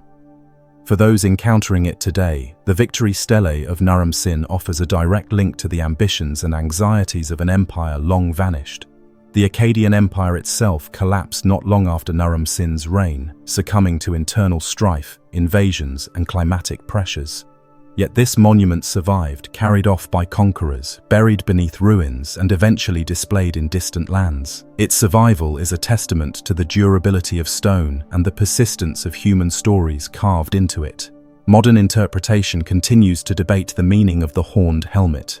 Was it truly a claim to divinity, or simply a symbolic device elevating the king's image? Some argue that Naram Sin may not have declared himself a god in life, but that the artistic convention was used to dramatize his victory. Others point to inscriptions referring to him with divine determinatives, supporting the idea that he was indeed worshipped as a god during his reign.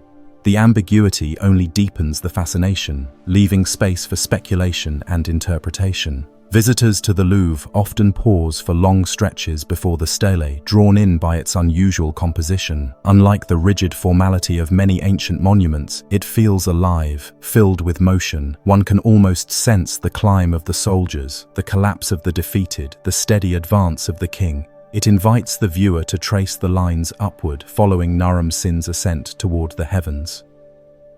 In that moment, the boundary between ancient and modern narrows, and the ambition of a long-dead ruler becomes vividly present. The stele also reminds us of the power of narrative to shape legacy. Without it, the victory over the Lulubi might have been a minor footnote in Mesopotamian history. With it, the battle became immortalized, remembered across millennia as a defining moment of Akkadian triumph. Monuments such as this were not neutral records. They were instruments of power, shaping how rulers wished to be seen by their subjects and by posterity. The story carved into the stone may have begun as a celebration of victory, but over time it took on layers of meaning. Later cultures that encountered it, whether Elamites who carried it off as spoils or modern archaeologists who studied it, brought their own interpretations. To the Elamites, it was a symbol of conquest over the Akkadians themselves. To scholars today, it is a vital artifact for understanding how art, politics, and religion intertwined in the world's earliest empires. When considering the stele within the larger arc of human history, it becomes clear that it does more than commemorate a single battle. It represents a turning point in how rulers imagined themselves and how they used art to project authority. Naram Sin's ascent up the mountain, his horned helmet, and his gaze toward the stars captured a moment when human ambition stretched beyond earthly limits, daring to claim a place among the divine. In the quiet space of a museum gallery, the pink limestone still carries that message across 4 millennia. It speaks of power claimed, victories proclaimed, and the fragile line between reverence and arrogance. Though the Akkadian Empire has long since faded, the vision of its king climbing the mountain of triumph remains, carved in stone, waiting for each new generation to look upward and consider what it means for a ruler to reach toward the realm of the gods. Stone cliffs outside the ancient Hittite capital of Hattusa conceal a sanctuary unlike any other in the ancient world. Carved directly into the living rock are lines of deities, dozens of them, striding in orderly procession. Some wear tall pointed crowns, others hold weapons or symbols of power, and all are cut in sharp relief against the stone walls. This sanctuary is known as Yazilakaya, meaning inscribed rock, and its reliefs form one of the most extraordinary surviving depictions of a Bronze Age pantheon. The sanctuary lies a short distance northeast of the main city of Hattusa, which served as the capital of the Hittite Empire during the 2nd millennium before the Common Era. Unlike monumental temples or palaces built within the city walls, Yazilakaya was open to the sky, an enclosure where natural rock formations became sacred architecture. The carvings within present a cosmic order, a vision of the Hittite gods arranged in harmonious alignment. To step into Yazilikaya during its time of use was to walk into a sacred story carved into stone, one that defined the relationship between gods, kings, and the universe itself. Two main chambers make up the sanctuary. The larger, Chamber A, contains the most extensive procession of deities. Along the walls, male gods march from one side, female goddesses from the other, converging toward a central meeting point. At the center of this convergence stands the chief storm god, Teshub, facing the mother goddess Hebat. Their union, represented in stone, symbolizes the cosmic balance that sustains life and kingship. Around them cluster other divine figures, sun gods, moon gods, protective deities, and personifications of mountains and rivers. The reliefs are deeply symbolic. Each god is identified not only by name, but also by distinctive headdresses, weapons, or animals. Teshub stands upon two mountains, emphasizing his mastery over nature.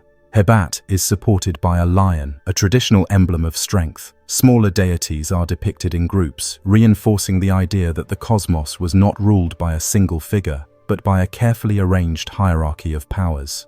The carving style, though stylized, conveys energy and authority. Even today, with the surfaces worn by weather, the figures retain a commanding presence. Chamber B, smaller and more secluded, carries a different atmosphere. Here, reliefs emphasize the underworld and the afterlife. The most striking image is that of King Tudaliya IV, depicted among the gods. His inclusion places the king himself within the cosmic order, ensuring his role as mediator between humans and deities continued after death. The juxtaposition of Chamber A, with its focus on divine harmony, and Chamber B, with its emphasis on mortality and transcendence, created a sanctuary that encompassed both life and death, order and transition.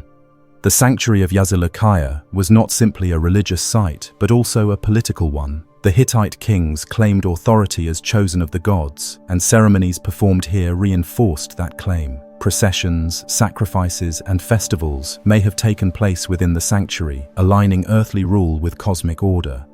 The reliefs provided a visual backdrop reminding participants of the divine hierarchy into which their king was woven. For the Hittites, religion and governance were inseparable, and Yazilikaya was a place where the two converged most clearly. Archaeologists first studied Yazilikaya in the 19th century when European explorers mapped the ruins of Hattusa and its surrounding sanctuaries. Careful documentation revealed the complexity of the reliefs, and over time scholars worked to identify the gods depicted. While many deities are named in Hittite texts, their exact attributes are sometimes unclear, making the reliefs both a source of knowledge and a subject of debate. Even today, questions remain about the full meaning of certain figures, the order of the processions, and the specific rituals performed at the site. One particularly intriguing aspect of Yazilikaya is its possible connection to astronomy and calendrical systems. Some researchers suggest that the reliefs may represent more than just a pantheon. The number of deities, their groupings, and their arrangement could correspond to days of the lunar month, months of the year, or cycles of the heavens. In this interpretation, Yazilikaya functioned not only as a sanctuary, but as a cosmic calendar, a visual representation of time itself. If true, it would mean that the sanctuary embodied both space and time, turning stone into a map of the universe as the Hittites understood it. The reliefs also provide a rare glimpse into Hittite art and identity. Unlike the monumental sculpture of Mesopotamia or Egypt, which often emphasized colossal scale, the Hittite carvings are more restrained in size but deeply intricate in symbolism. Each figure carries details that identify role and rank within the divine assembly. The procession as a whole emphasizes balance and order, qualities essential to the Hittite vision of kingship and society. To see gods advancing in measured lines, converging at a central point, is to witness the ideology of harmony that underpinned the empire. The setting of Yazilikaya enhances its impact. Unlike temples built of mud brick or stone, which eventually crumbled, this sanctuary was carved directly into the cliffside. Its open-air design meant that rituals took place under the sky, connecting worshippers directly with the natural world.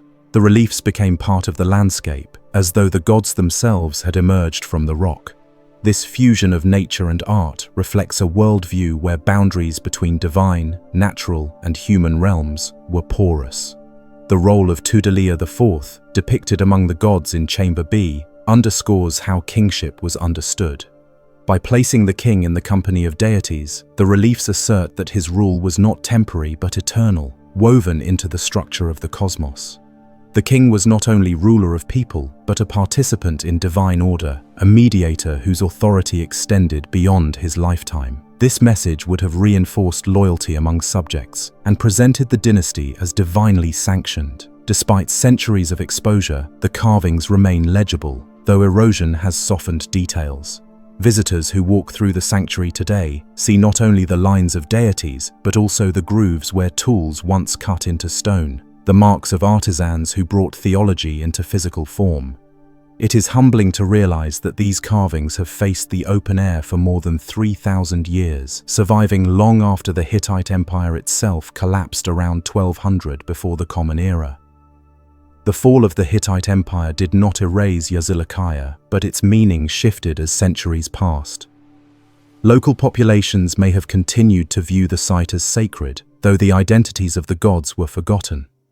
When rediscovered in modern times, the sanctuary spoke again, offering scholars a direct view into Hittite religion and art. Today, it stands as one of the most important monuments of the Late Bronze Age, its reliefs a window into a vanished world. Interpretation of Yazilikaya continues to evolve. Some emphasize its role as a dynastic cult center focused on legitimizing the Hittite royal house. Others see it as a cosmic map, a representation of time and the heavens. Still others stress its role in ritual practice, a stage for ceremonies that reinforce the bonds between gods and humans. Perhaps it was all of these at once: sanctuary, calendar, political theater, and sacred landscape combined. The ambiguity is part of its power. For those who visit, Yazilikaya offers more than scholarship can capture. Walking between its walls, one feels the scale of the processions, the gathering of divine figures, the weight of a worldview inscribed into stone. The reliefs may no longer carry the same ritual meaning they once held, but they still convey a sense of order and presence, a reminder of how deeply ancient peoples sought to align themselves with cosmic forces. The victory stele of Naram Sin showed a king ascending a mountain in triumph, placing himself among the gods. Yazilikaya, in contrast, places the king within a procession of deities, not above them but integrated into their ranks. Both monuments declare authority, but in different ways, one through exaltation of a single figure, the other through harmony with a divine assembly. Together, they remind us that ancient conceptions of power were varied, shaped by culture, geography, and belief. The sanctuary of Yazilikaya stands today as a carved archive of theology and kingship. Its walls tell of gods who ordered the cosmos, of kings who sought legitimacy within that order, and of artisans who translated belief into enduring form. More than 3 millennia have passed since those tools struck stone, yet the reliefs remain, their lines sharp enough to speak across ages. As we step away from this sanctuary in thought, the images of gods and kings linger, their processions frozen mid-step, their order intact. Another discovery awaits, one that shifts the focus yet again, revealing how different cultures inscribed their understanding of power, divinity, and memory into stone. A slab of marble unearthed in the ruins of an Ionian city carries words that once tied a community's fate to the ambitions of a conqueror, whose name still resonates across history. This is the Priene inscription, carved during the lifetime of Alexander the Great, and it offers a rare moment when decrees of honor, civic decision, and imperial power were fixed into stone for all to see. Priene, perched on the slopes of Mount Maikal, overlooking the Meander River plain, was a city of orderly streets and imposing temples. In the 4th century before the Common Era, it was undergoing rebuilding, its grid-planned streets and monumental architecture reflecting both Greek tradition and new currents of power sweeping the region. Alexander passed through this city in the course of his campaigns, and his presence left more than memories. It left inscriptions such as this marble block, which announced decrees in his honor and embedded his name into the civic identity of Priene. The block itself is not grand in size compared to colossal stelae or temple inscriptions, yet its words are monumental in meaning. The inscription records how Alexander contributed to the construction of the great temple of Athena Polias, dedicating resources and authority to ensure the city possessed a sanctuary worthy of its goddess. By associating himself with the temple, Alexander was not only honoring Athena but also weaving his reputation into the sacred fabric of the city. The Temple of Athena at Priene was a masterpiece of Ionian architecture, designed by Pythios, the same architect who worked on the mausoleum at Halicarnassus, one of the 7 wonders of the ancient world. Its columns, though now broken, still stand in elegant rows among the ruins. The inscription links Alexander directly to this temple, stating that he ordered its dedication and oversaw aspects of its completion. For the citizens of Priene, this was more than generosity. It was a declaration that their city stood under the personal patronage of the most powerful man of their age. Alexander's connection to Priene through this inscription reflects a larger pattern of his rule. Conquest was achieved through battle, but stability came through integration. By funding temples, issuing decrees, and embedding his name in civic records, Alexander presented himself not only as a conqueror, but as a benefactor, a protector of cities and gods alike. The Priene inscription demonstrates this strategy with clarity. Here was a king who expanded empires with armies, but sustained them with gestures of reverence and generosity. The inscription also reveals the intersection of local and imperial priorities. For the citizens of Priene, the temple was a focal point of identity, a link to Athena who safeguarded their city. For Alexander, supporting the temple was a way to secure loyalty and demonstrate piety. The stone thus embodies a negotiation. Local needs for civic pride and divine favor met imperial needs for legitimacy and acceptance. When archaeologists uncovered the block in the late 19th century, it quickly drew attention because it offered direct testimony of Alexander's involvement in Greek civic life outside his Macedonian homeland. Unlike literary sources, which often portray Alexander in sweeping, dramatic terms, the inscription anchors him in practical, administrative action. Here was evidence, cut into marble, that Alexander was not only leading armies into Persia, but also shaping the urban and religious landscapes of smaller cities along his path. The text of the inscription, though fragmentary in places, conveys a tone of official declaration. It records decisions of the city in response to Alexander's contributions, decrees that his name be honored, and instructions about the dedication of the temple. These were not words meant for private record. They were intended for public display, for citizens to read as they entered sacred spaces, reminding them that their prosperity was bound to the generosity of their royal benefactor. The language of the inscription reflects the fusion of Greek civic tradition with the rising reality of Macedonian dominance. Greek polis had long inscribed decrees on stone to preserve civic decisions. What makes this example remarkable is the presence of Alexander's name within that civic voice. It illustrates how the mechanisms of local democracy were adapting, incorporating the authority of a king who stood above them yet chose to enter their records through gifts and decrees. The historical setting adds depth to the inscription's meaning. In the late 4th century before the Common Era, Alexander was consolidating his rule in Asia Minor after defeating Persian forces. Cities like Priene, once under Persian influence, now found themselves adjusting to new masters. By funding the temple and issuing decrees, Alexander provided reassurance that his conquest brought stability rather than disruption. The marble block thus reflects not only a local decision but a shift in world history, as Greek cities transitioned from Persian oversight to Macedonian hegemony. The Temple of Athena at Priene itself magnifies the significance of the inscription. It was one of the earliest examples of a fully planned Greek city in Asia Minor, its temple a crowning feature of urban design. Associating Alexander with its dedication elevated both city and ruler.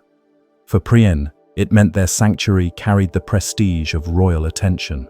For Alexander, it meant his name was enshrined within sacred architecture, his legacy carved into the city's stones. The survival of the inscription speaks to the durability of marble and the power of civic memory. While empires rose and fell, while Priene eventually declined and its harbor silted up, the block remained, carrying words that tied a small Ionian city to the grand narrative of Alexander's conquests. Today, visitors to the ruins see not only broken columns and scattered stones, but also the marble block that once proclaimed Alexander's generosity. It links the quiet ruins of Priene to the thunderous campaigns of a king who crossed continents. Scholars studying the inscription emphasize how it humanizes Alexander. Literary accounts often portray him in extremes, either as a near-divine conqueror or as a reckless despot.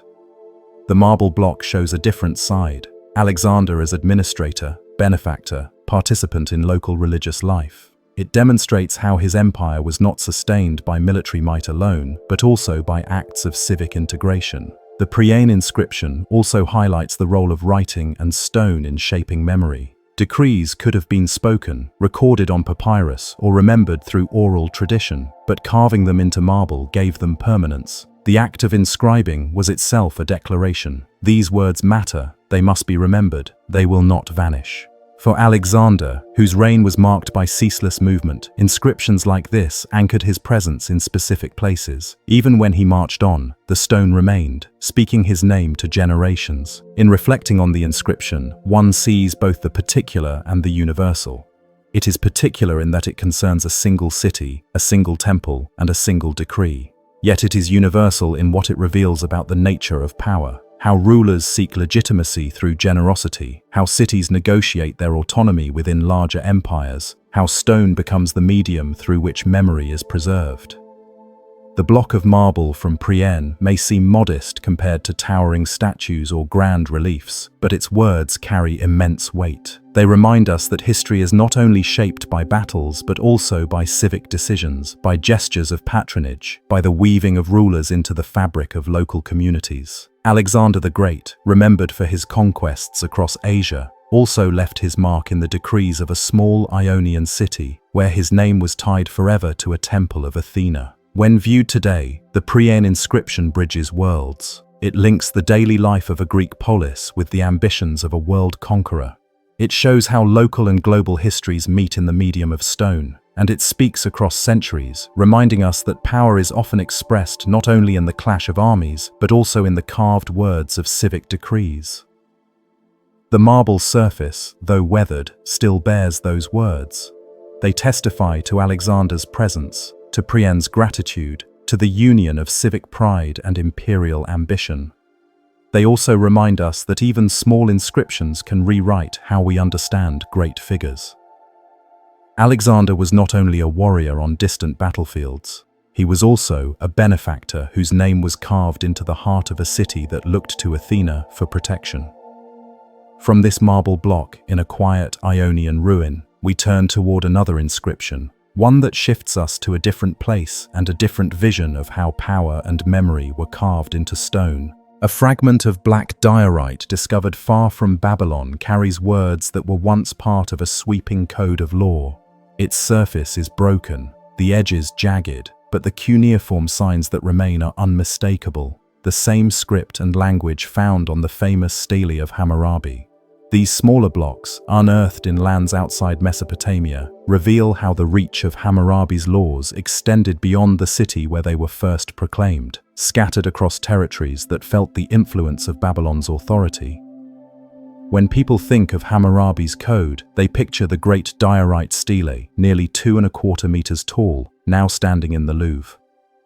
Upon its upper register, the king is shown before the sun god Shamash, receiving the rod and ring of authority. Beneath, inscribed in cuneiform, are nearly 300 laws covering topics from contracts and wages to theft and injury. But this famous monument was not the only medium through which Hammurabi's laws traveled.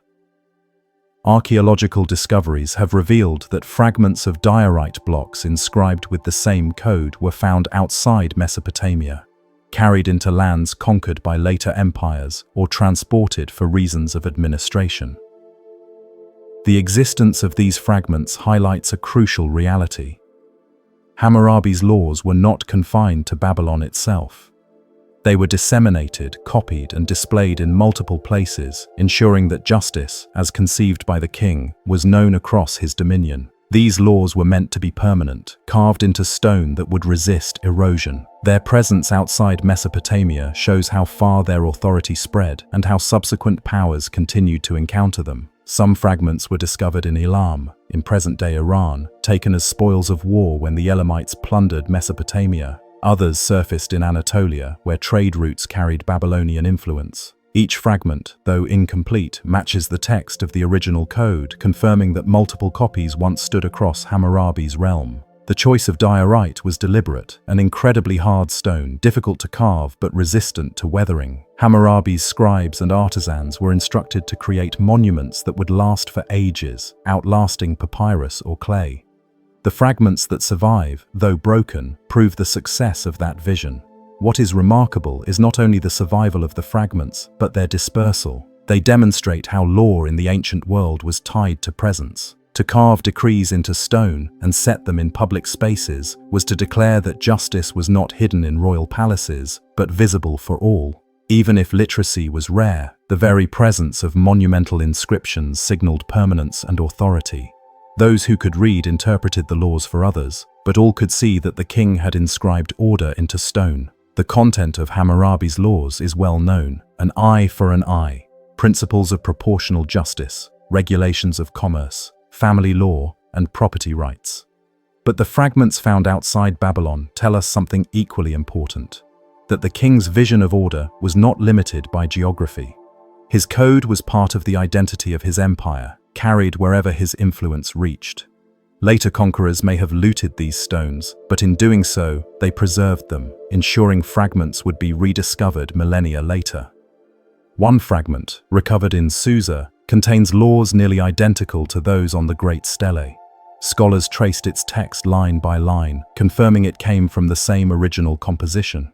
Another fragment, smaller but still legible, was found in Anatolia. Its presence there reveals the extent of Babylonian contact with distant lands. These pieces remind us that Hammurabi's code was not a singular artifact but part of a larger program of dissemination. Multiple copies existed, and though many are lost, the fragments testify to their spread. The spread of Hammurabi's laws also reveals how Mesopotamian ideas of justice influence surrounding regions. While we cannot always trace direct lines of borrowing, the principle of codifying law into public inscriptions left its mark. Later legal traditions in the Near East, from the Hittites to the Assyrians, developed their own codes, sometimes echoing provisions found in Hammurabi's text. The very concept of writing laws into stone, making them permanent and public, became part of the cultural fabric of the region. For archaeologists, the discovery of diorite fragments outside Mesopotamia raised questions about how they arrived there.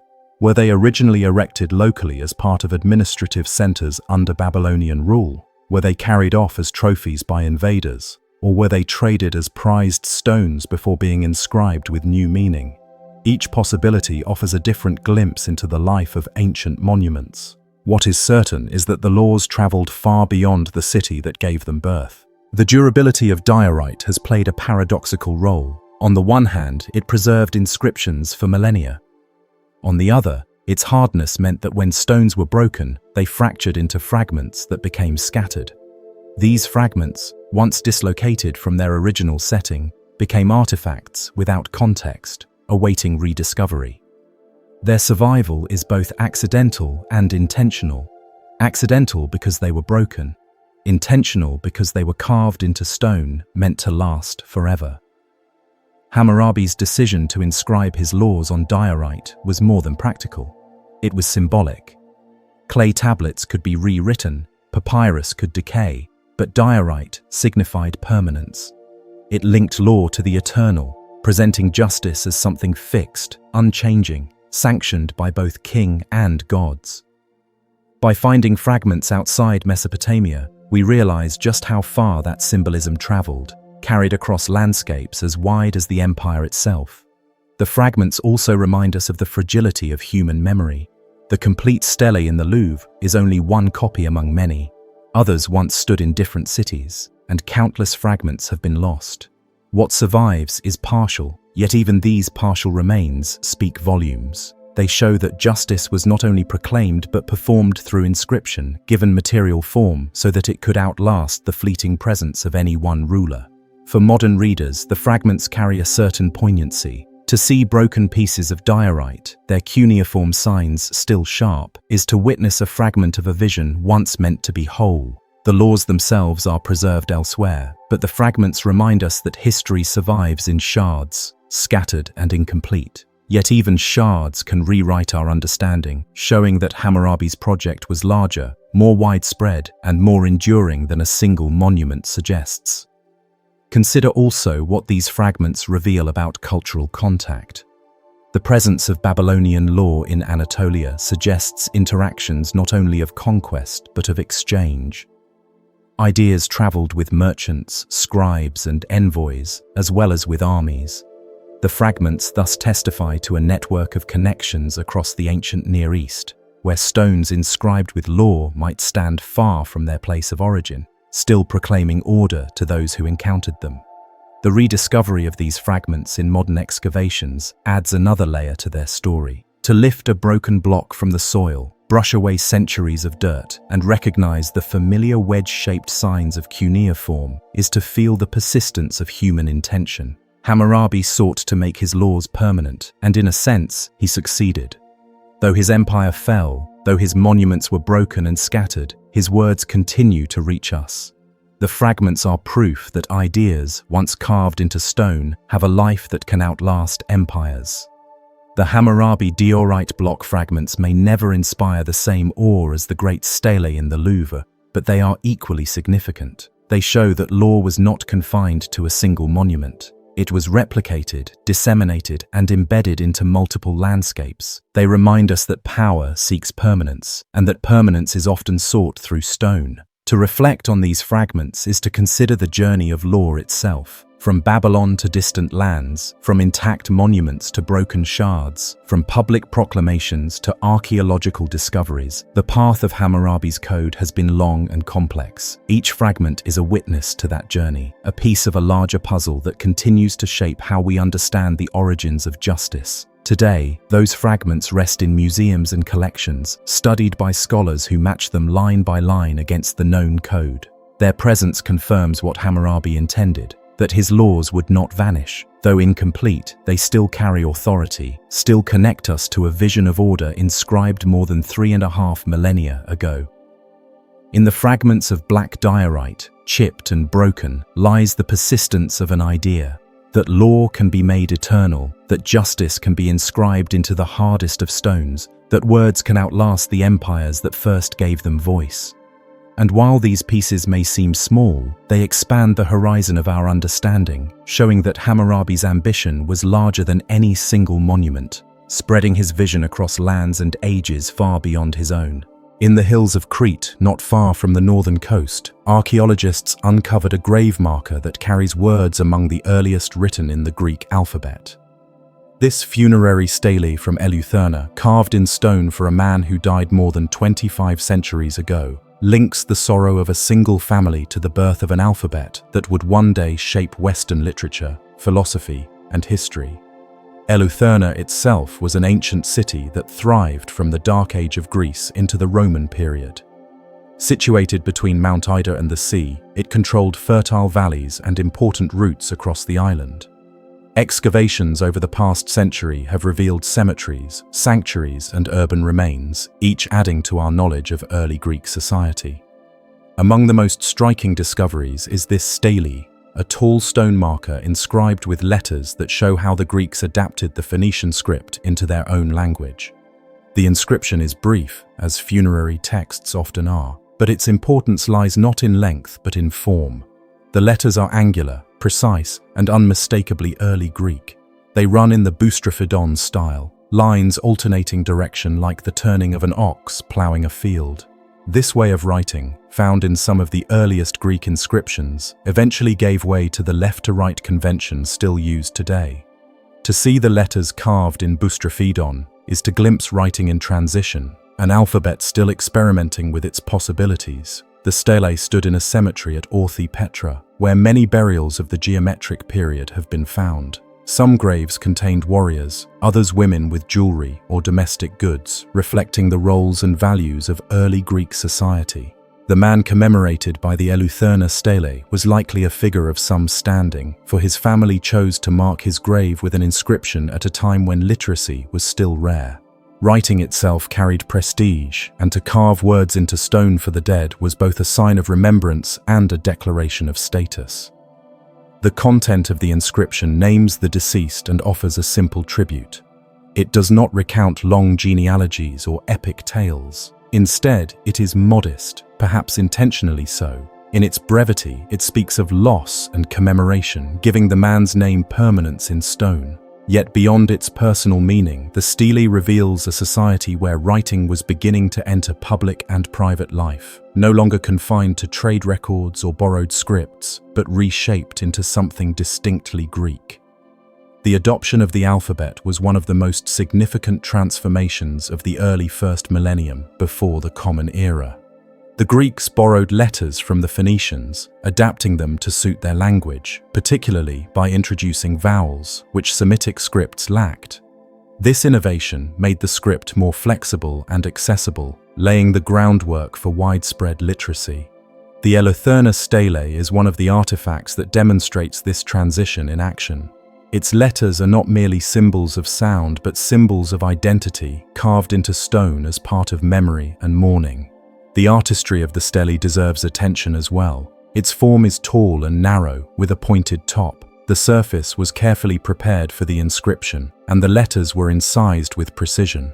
Time has weathered the edges, but the clarity of the text remains, allowing modern scholars to read it with confidence. The choice of stone reflects durability, ensuring that the man's name would last as long as possible. The act of carving words into rock suggests an aspiration to permanence, an effort to resist the erasure of memory that death brings. Archaeologists working at Eleutherna in the 20th and 21st centuries placed the stele within a broader context of geometric period funerary culture. Across Crete and mainland Greece, stelae began to appear as markers not only of graves but of identity. They often carried geometric patterns, stylized figures, or brief inscriptions. The Eleutherna stele belongs to this tradition, yet it stands out because of its use of alphabetic writing at such an early stage. In this sense, it bridges art, ritual, and literacy. The discovery of the stele also sheds light on the cultural exchanges of the time. Crete was a crossroads of the Mediterranean, influenced by Phoenician traders, Egyptian visitors, and contacts with the Aegean world. The adoption of the alphabet reflects this openness. The Phoenician script traveled with merchants and sailors, but in Eleutherna and other Greek cities, it was transformed into something new. The funerary inscription shows how international influences became localized, woven into Greek ritual and remembrance.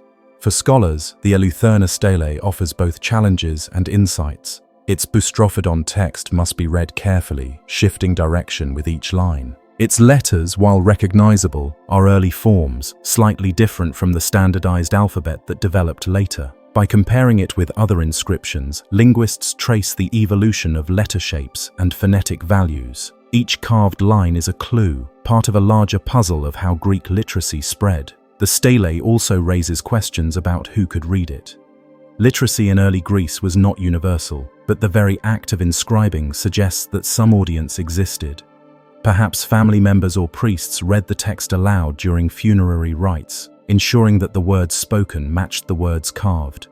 Perhaps travelers passing through the cemetery could decipher the letters, recognizing the name and offering a moment of remembrance. In either case, the stele created a dialogue between stone, inscription, and community. Beyond its philological importance, the stele has emotional weight. It is, after all, a grave marker. It speaks of mourning, of families choosing to inscribe permanence against the impermanence of life. The man it commemorated lived and died more than 2,500 years ago, but his name still stands in stone, carried into modern scholarship and memory. That continuity across millennia is powerful, reminding us that writing, at its core, is about connection across time. The cemetery at Orthi Petra has yielded many other finds: cremation burials in large pithoi, offerings of bronze weapons, jewelry, and ceramics. Together, they paint a picture of a society balancing tradition with innovation. The Eleutherna stele fits into this world, representing a step into literacy while rooted in age-old practices of honoring the dead. The blending of old and new is visible not only in the inscription but in the very form of the cemetery, where ancient customs met emerging identities. For modern visitors to Eleutherna, the stele stands as part of a broader archaeological park where paths lead through reconstructed houses, sanctuaries, and necropolises. Seeing the stone in its context is striking. It is not isolated in a museum case, but part of a landscape where life and death once intertwined. The hills, the valley, the stones of the cemetery all reinforce the idea that writing was carved into both memory and place. The significance of the Eleutherna stele extends far beyond Crete. It is part of the story of how alphabetic writing spread, how it was adapted, and how it shaped cultures. Without inscriptions like this, the development of Greek literacy would be harder to trace. Without Greek literacy, the works of Homer, Hesiod, and later philosophers might never have been written. In that sense, a single funerary stone contributes to the vast arc of cultural history. Its presence also reminds us of how fragile history can be. Many early inscriptions are lost, destroyed by erosion, war, or reuse of stones in later buildings. That the Eleutherna stele survived is a matter of chance as much as intention. Its survival allows us to glimpse not only the individual commemorated, but the society that chose to inscribe his memory in letters still recognizable today. To dwell on the stele is to move between scales, from the grief of one family to the evolution of an alphabet, from a grave in a Cretan hillside to the literary traditions of Greece and beyond. It is both local and universal, personal and monumental. That duality makes it one of the most compelling artifacts of early Greece. As with many of the discoveries we have explored, the Eleutherna stele proves that fragments of stone can carry immense weight in rewriting history. A funerary monument becomes a linguistic milestone, a clue to cultural exchange, and a testimony to human longing for remembrance. The letters carved into its surface connect us not only to the deceased, but to the birth of a script that continues to shape the world. The carved stone stands, its lines weathered yet legible, a message across 25 centuries that the memory of one man and the alphabet that preserved it are still alive in the present. From here, our path leads on to another inscription in another place, where history once again chose stone as the medium of permanence. Atop a remote mountain in southeastern Turkey, colossal stone heads gaze across the landscape, fragments of once mighty statues that crowned a monumental sanctuary. Scattered among these figures are vast blocks of stone inscribed with texts that reveal the ambitions of King Antiochus I of Commagene. These inscriptions, carved more than 2,000 years ago, preserve a ruler's attempt to define his place between East and West, mortal and divine, memory and eternity. Nemrut Dağ rises more than 2,000 meters above sea level, an isolated peak commanding sweeping views of valleys and rivers. In the 1st century before the Common Era, Antiochus chose this mountain as the site for his great sanctuary and tomb. He ordered the construction of massive terraces lined with statues of gods and ancestors and filled the spaces between them with inscriptions that spelled out his vision for his kingdom and his legacy. Few monuments in antiquity combine scale, ambition, and textual testimony so powerfully. Antiochus ruled the small but strategically important kingdom of Commagene, located at the crossroads of the Hellenistic and Persian worlds. His dynasty claimed descent from both Macedonian and Achaemenid ancestors, blending Greek and Persian traditions in a unique synthesis. The inscriptions of Nemrut Dağ reflect this heritage. Written in Greek, they proclaim Antiochus as a ruler chosen by both Eastern and Western gods, a mediator who united traditions within his person. By inscribing this vision into stone, he ensured it would outlast the fragile politics of his age. The longest of the inscriptions, known as the Hierothesian inscription, runs across multiple blocks, carved with precision. It declares that Antiochus constructed the sanctuary as a place of eternal worship, where gods and ancestors would be honored together. It describes how he established festivals, sacrifices, and rituals to be performed by priests, ensuring that his memory would be preserved as part of the divine order. It proclaims his descent from Alexander the Great on one side and the Persian king Darius on the other. making him heir to both traditions. What makes these inscriptions remarkable is their tone. They are not simple dedicatory notes or brief labels. They are elaborate texts, combining theology, genealogy, law, and personal reflection. Antiochus speaks directly to posterity, addressing future generations who might climb the mountain. He insists that the rituals continue, that the gods be honored, that his vision of harmony between East and West be maintained. The stone becomes not only a marker of his rule, but a conversation with eternity. The content of the inscriptions blends political ambition with cosmic order.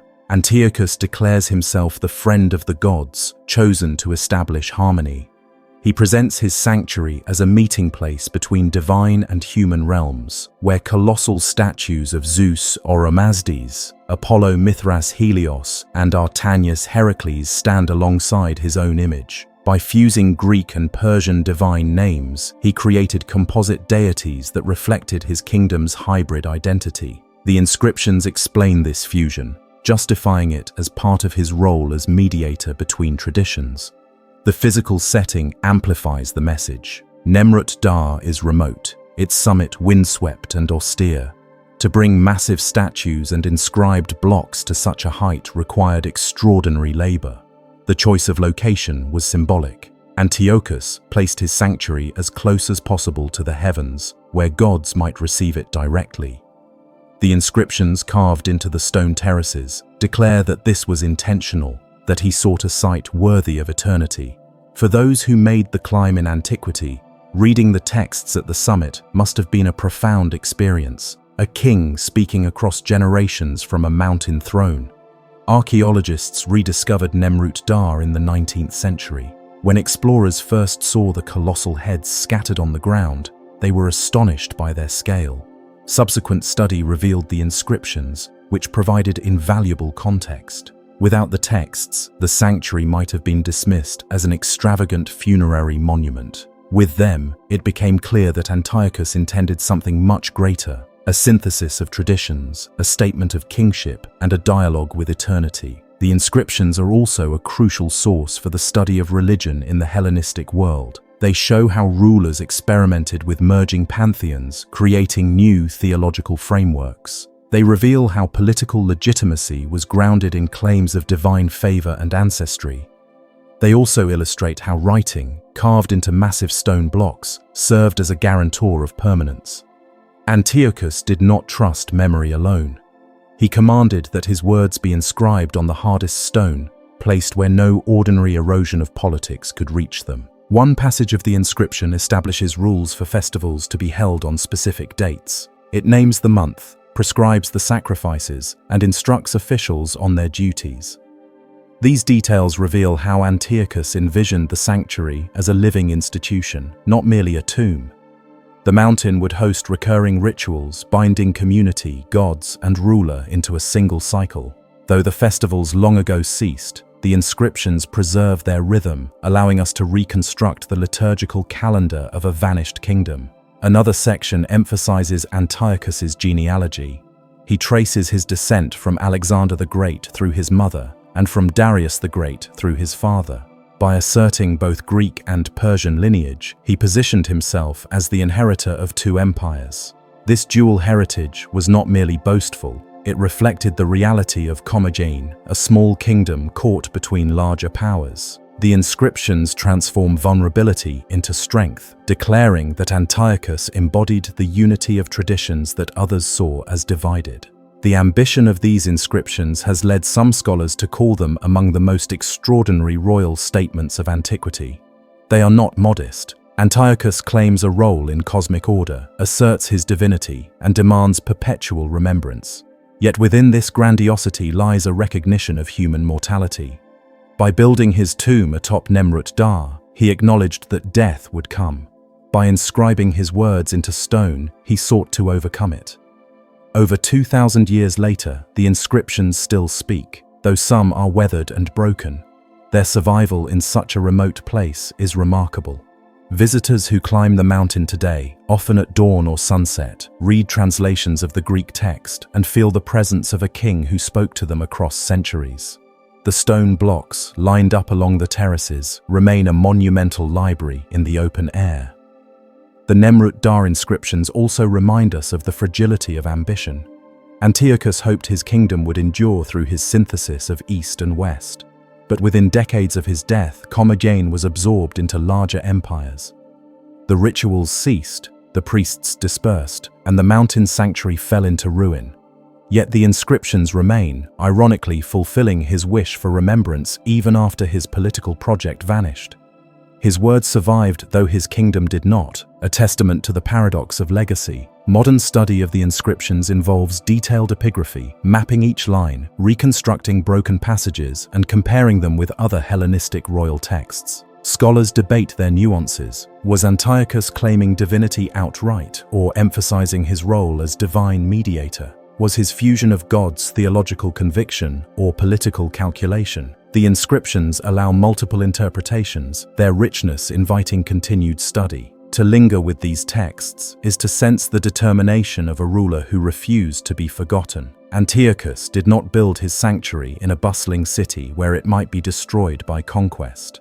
He built it atop a mountain, difficult to reach, intended for eternity. The inscriptions carved into its blocks ensure that his voice, grandiose though it may be, still resounds. For all their ambition, the Nemrut Dar inscriptions also hold a human dimension. They reveal a king anxious about memory, aware of mortality, striving to anchor himself in eternity through stone. They reveal a community that participated in this vision, carving, hauling, and erecting blocks at dizzying heights. And they reveal how writing, when fixed in stone, carries not just information, but aspiration. As we step away from Nemrut Dar in thought, the colossal heads remain on the terraces, and the inscribed blocks continue their vigil. Antiochus I still speaks, his words carved into granite slabs that face the horizon. His kingdom may be gone, but his vision survives in stone, reminding us how rulers once sought to bridge the gap between human frailty and divine permanence. On the cliffs surrounding the plain of Amarna, the stone still carries the words of a pharaoh who tried to redefine the world. Massive inscriptions stretch across sheer rock faces, some as tall as 6 meters, their surfaces crowded with hieroglyphs that declare the vision of Akhenaten. Known as the boundary stelae, these monuments did more than mark limits on a map. They proclaimed a sacred geography, carving a new horizon into Egypt's landscape in the 14th century before the Common Era. Akhenaten, born as Amenhotep IV, rose to the throne with all the weight of Egyptian tradition behind him. Yet he chose to abandon much of that tradition in favor of a radical devotion to the Aten, the sun disk, whose rays he proclaimed as the source of all life. Around the 5th year of his reign, he announced the founding of a new capital. He named it Akhetaten, the horizon of the Aten, and ordered his artisans to carve its borders into the cliffs. These inscriptions were not symbolic gestures. They were legal and spiritual anchors that defined the city in perpetuity. The texts tell how Akhenaten and his queen, Nefertiti, came to the site in procession, performed offerings, and swore oaths to the Aten. They record the landmarks that fixed the city's perimeter, wadis, ridges, bends of the river, so that the sacred boundaries could never be mistaken. The stelae explain that within these borders temples would rise, palaces would be built, and homes would flourish under the Aten's rays. What was once an unclaimed valley was declared holy ground, dedicated to a single god. Unlike earlier pharaohs who placed dedications inside temples, Akhenaten broadcast his decrees across open cliffs, ensuring that anyone approaching the valley saw the Aten's city announced in stone. This boldness reflected the uniqueness of his religious revolution. The Aten was not hidden in sanctuaries or represented by statues. It shone openly as the visible sun, and its city too would be open, bounded by inscriptions that merged land with theology. The language of the stelae blends reverence with authority. Akhenaten speaks of his love for the Aten, of being chosen to reveal the god's glory, and of his determination to build a city that would embody divine order. He insists that this site, unlike Thebes or Memphis, was selected by the Aten itself. The words are carved with such precision that even now, despite erosion, many remain legible, carrying the pharaoh's voice across more than 3 millennia. Scenes carved beside the hieroglyphs strengthen the message. Some stelae depict Akhenaten and Nefertiti, sometimes with their daughters, standing beneath the rays of the Aten. Each ray ends in a tiny hand extending life to the royal family. These images underline the theology expressed in the text. The Aten sustains all existence but grants favor most directly to the king and queen, who then mediate that blessing to their people. For the inhabitants of Amarna, the boundary stellae framed their lives. To live within the carved perimeter was to inhabit sacred space. Temples, markets, workshops, and homes all lay under the same divine charter.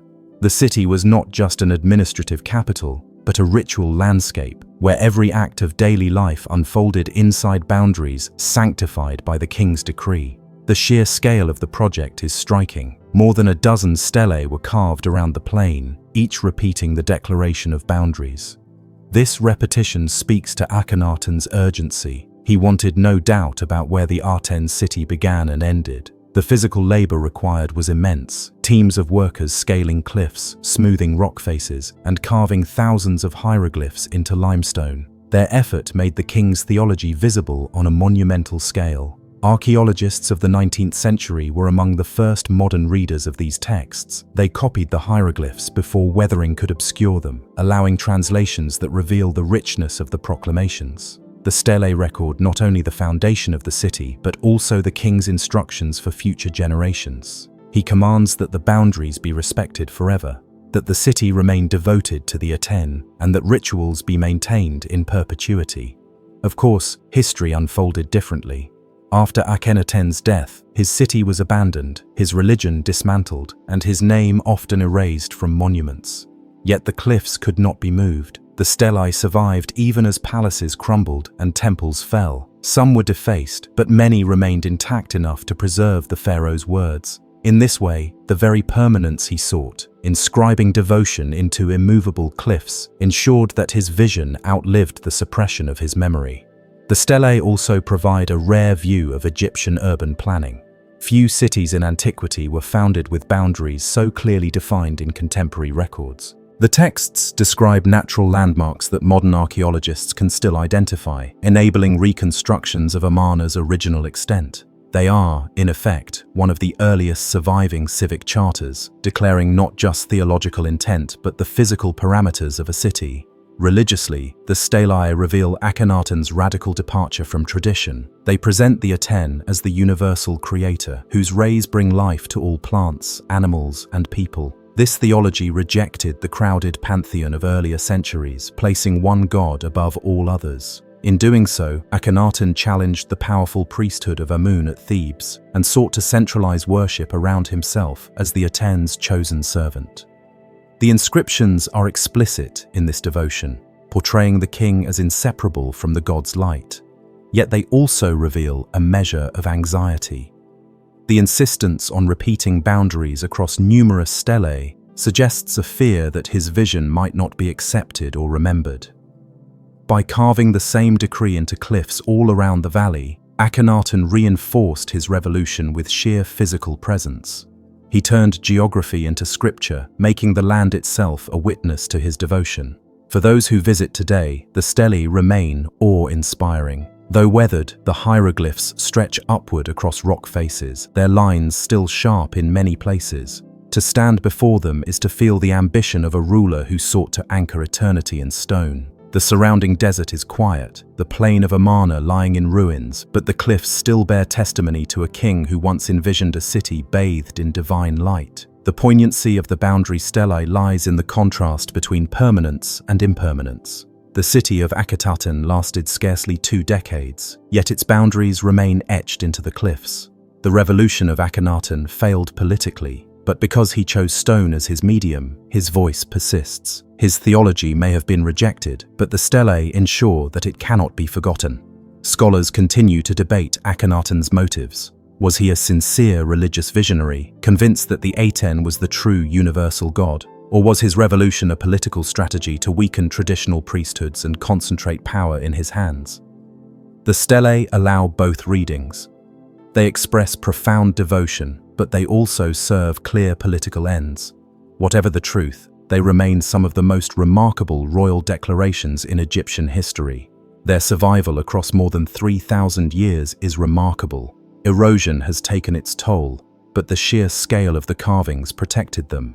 Even when later rulers tried to erase Akhenaten's legacy, the cliffs resisted. His ambition to be remembered forever may not have been realized as he intended, but the survival of the stelae means that we still hear his voice today. In reflecting on these inscriptions, one senses both grandeur and fragility. They are grand in their vision of a city consecrated to a single god, carved into cliffs on a monumental scale, yet they are fragile in the fleeting reality of that city, abandoned within a generation. The stelae hold both triumph and failure, permanence and loss.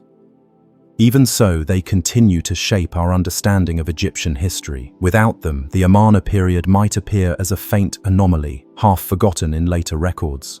With them, it becomes vivid. A moment when a pharaoh sought to transform his world and left his declaration in stone. The cliffs of Amarna, crowded with hieroglyphs, preserve not only boundaries, but a vision of eternity. The words carved into limestone remain, weathered yet insistent, carrying across the centuries the voice of a king who dared to imagine a new horizon. Another discovery awaits, one that again shows how rulers sought permanence in stone, inscribing ambition into landscapes that outlast the empires which once commanded them. Granite blocks from Aswan often carried the weight of permanence, but one in particular would one day serve as a bridge between two worlds of language. That block, raised as an obelisk on the island of Philae in the 2nd century before the Common Era, bore inscriptions in both hieroglyphs and Greek. It was not the tallest or grandest of monuments, yet its bilingual nature would eventually help restore to modern ears the long-lost voice of ancient Egypt. Philae itself was a jewel of the Nile. Located just south of Aswan, the small island was devoted above all to the worship of Isis. Pilgrims traveled from far and wide to seek her blessings, and generations of pharaohs, priests, and foreign rulers left their marks on its temples. By the time the obelisk was erected under Ptolemy VIII and Cleopatra III, Philae had become one of the last strongholds of traditional Egyptian religion, a place where devotion to Isis flourished even as other sanctuaries diminished. The Ptolemaic dynasty ruled over a complex kingdom. Descendants of Macedonian conquerors, they spoke Greek, but they also wrapped themselves in the imagery of the pharaohs. They built temples in Egyptian style, commissioned inscriptions in hieroglyphs, and presented themselves as chosen of the gods. Yet their rule was also firmly Hellenistic, tied to the traditions of Alexander's successors. The Philae obelisk captured this duality perfectly. Its hieroglyphs declared in the voice of pharaohs that Ptolemy and Cleopatra were devoted servants of Isis, while the Greek text restated the same loyalty in a language that connected them to their Macedonian heritage. That pairing of scripts was not just symbolic. For the priests and pilgrims of Philae, it was reassuring evidence that the rulers honored Isis in the ancient tongue. For Greek officials, settlers, and soldiers, it conveyed legitimacy in words they could read.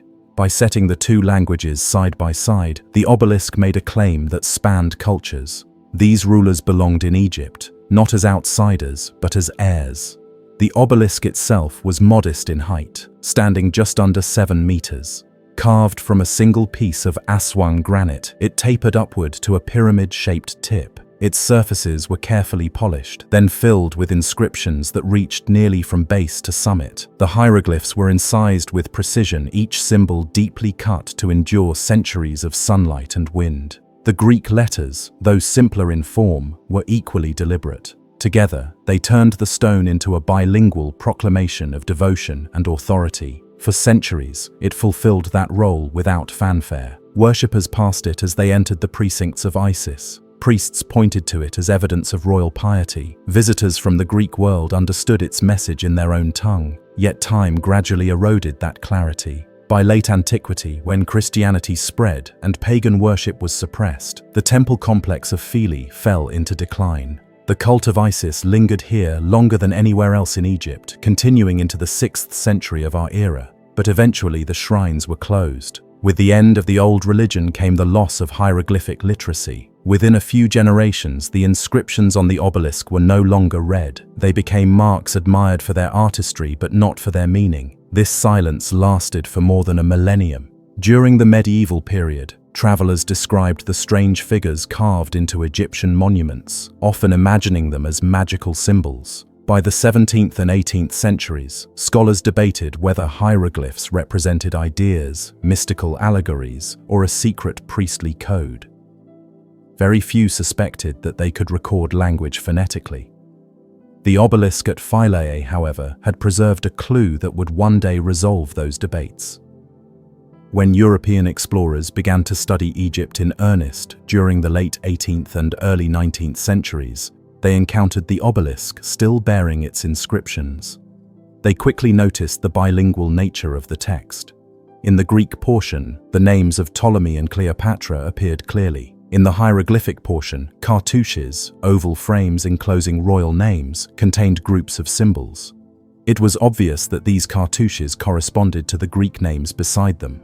This realization was pivotal. If the cartouches spelled out the same names, then hieroglyphs could not be purely symbolic. They must have phonetic value, representing sounds. The Rosetta Stone, discovered in 1799, had already suggested this possibility, but some scholars hesitated to accept it fully. The Philae obelisk provided confirmation. With its bilingual dedication, it reinforced the conclusion that hieroglyphs were a true writing system capable of recording spoken words. The obelisk's journey did not stop at Philae. In the early 19th century, William John Banks, a British traveller and collector, arranged for its removal to England. Transporting such a massive piece of granite was no small feat, but eventually it was set up at Kingston Lacy, Banks's estate in Dorset. There it stood among green lawns and English skies, far from the Nile, yet its inscriptions continued to speak. Scholars visited to study the cartouches and Greek text, comparing them to other monuments and refining the phonetic values of hieroglyphic signs. Champollion, who would ultimately crack the code of hieroglyphs in the 1820s, drew upon evidence like this. The names on the Philae obelisk, aligned across languages, gave him the confidence to assert his system of decipherment. Without such examples, his arguments might have remained uncertain. With them, he could demonstrate that hieroglyphs recorded the names of rulers with sounds, just as alphabetic scripts did. The obelisk, then, was more than a dedication to a goddess. It was a stepping stone in one of the greatest intellectual breakthroughs of modern times. Thanks to it, and to the Rosetta Stone, the walls of temples and tombs opened once again to human understanding. The voices of ancient Egyptians, preserved in texts across 3,000 years, became accessible after centuries of silence. Standing before the obelisk today, one can sense those overlapping layers of history. In its original context, it proclaimed piety. In 19th century England, it became an academic resource. In our time, it is heritage and reminder, connecting devotion, politics, and scholarship. The granite is the same, but the meanings have shifted with each age. To imagine it back on Philae is to recall the island alive with ritual. Boats approaching across the Nile, pilgrims disembarking with offerings, priests chanting hymns to Isis, and amid it all, the obelisk shining in sunlight. For Egyptians, the hieroglyphs confirmed continuity with their past. For Greeks, the letters in their own tongue showed that the rulers honored the goddess as well. The stone satisfied both audiences, binding two worlds together. The durability of granite ensured its survival, but chance ensured its role in decipherment. Many obelisks were inscribed, some even bilingual, yet few preserved so direct a link between royal names in two scripts. The Philae obelisk did, and it happened to reach Europe at the exact moment scholars were ready to solve the puzzle. That convergence of survival and timing gave it a significance far beyond its modest size. Today, in the gardens of Kingston Lacy, the obelisk remains. Visitors walk past it without always realizing the role it played in reviving a language. Yet for those who pause, the inscriptions still invite reflection. The Greek letters are familiar, the hieroglyphs now intelligible thanks to the work they helped inspire.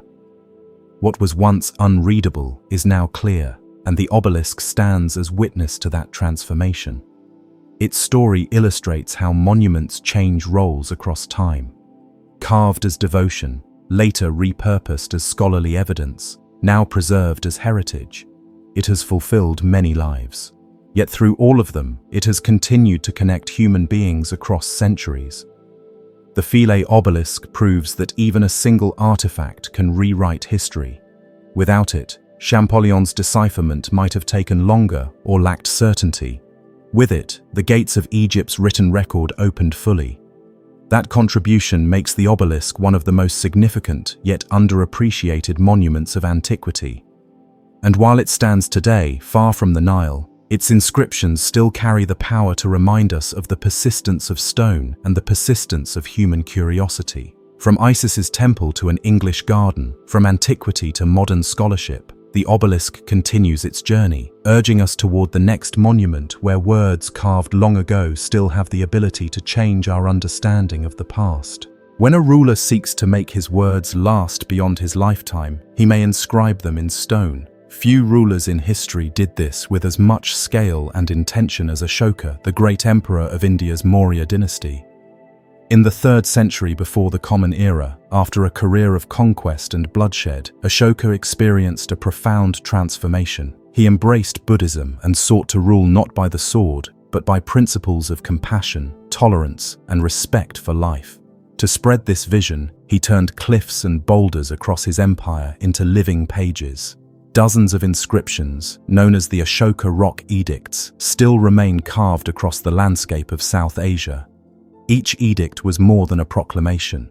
It was a message broadcast through stone to people who spoke different languages, lived in distant regions, and followed varied traditions. Some were engraved high on hillsides where travelers would see them. Others were cut into boulders along trade routes or near settlements, ensuring that those passing by would encounter the emperor's voice. The inscriptions often opened by declaring that Ashoka, beloved of the gods, had issued the words for the welfare of his people. What followed were statements urging kindness, restraint, and moral conduct. Before this transformation, Ashoka was a conqueror.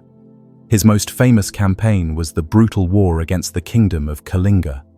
Ancient accounts describe rivers running red with blood and fields littered with corpses. The devastation weighed heavily on Ashoka, who afterward renounced conquest by violence. Instead, he pledged to conquer hearts through the spread of Dharma, a term that in his context meant moral law, ethical duty, and compassion. The edicts are the physical manifestation of this vow. One of the striking features of the Ashoka edicts is their linguistic diversity. Ashoka's empire stretched from Afghanistan in the west to Bengal in the east, and from the Himalayas to southern India. To reach this vast population, the inscriptions were written in multiple scripts and languages. In the northwest, some were carved in Greek and Aramaic, testifying to the presence of Hellenistic communities left from Alexander's campaigns. Elsewhere, they appeared in Prakrit, the vernacular form of Sanskrit, written in Brahmi or Kharosthi script. This multilingual approach demonstrates Ashoka's awareness of the diversity of his empire and his desire to communicate across boundaries. The content of the edicts varies, but certain themes repeat. Ashoka urged his officials to act fairly, to avoid arrogance, and to treat subjects with respect. He called for humane treatment of prisoners and animals, ordering the reduction of slaughter in royal kitchens.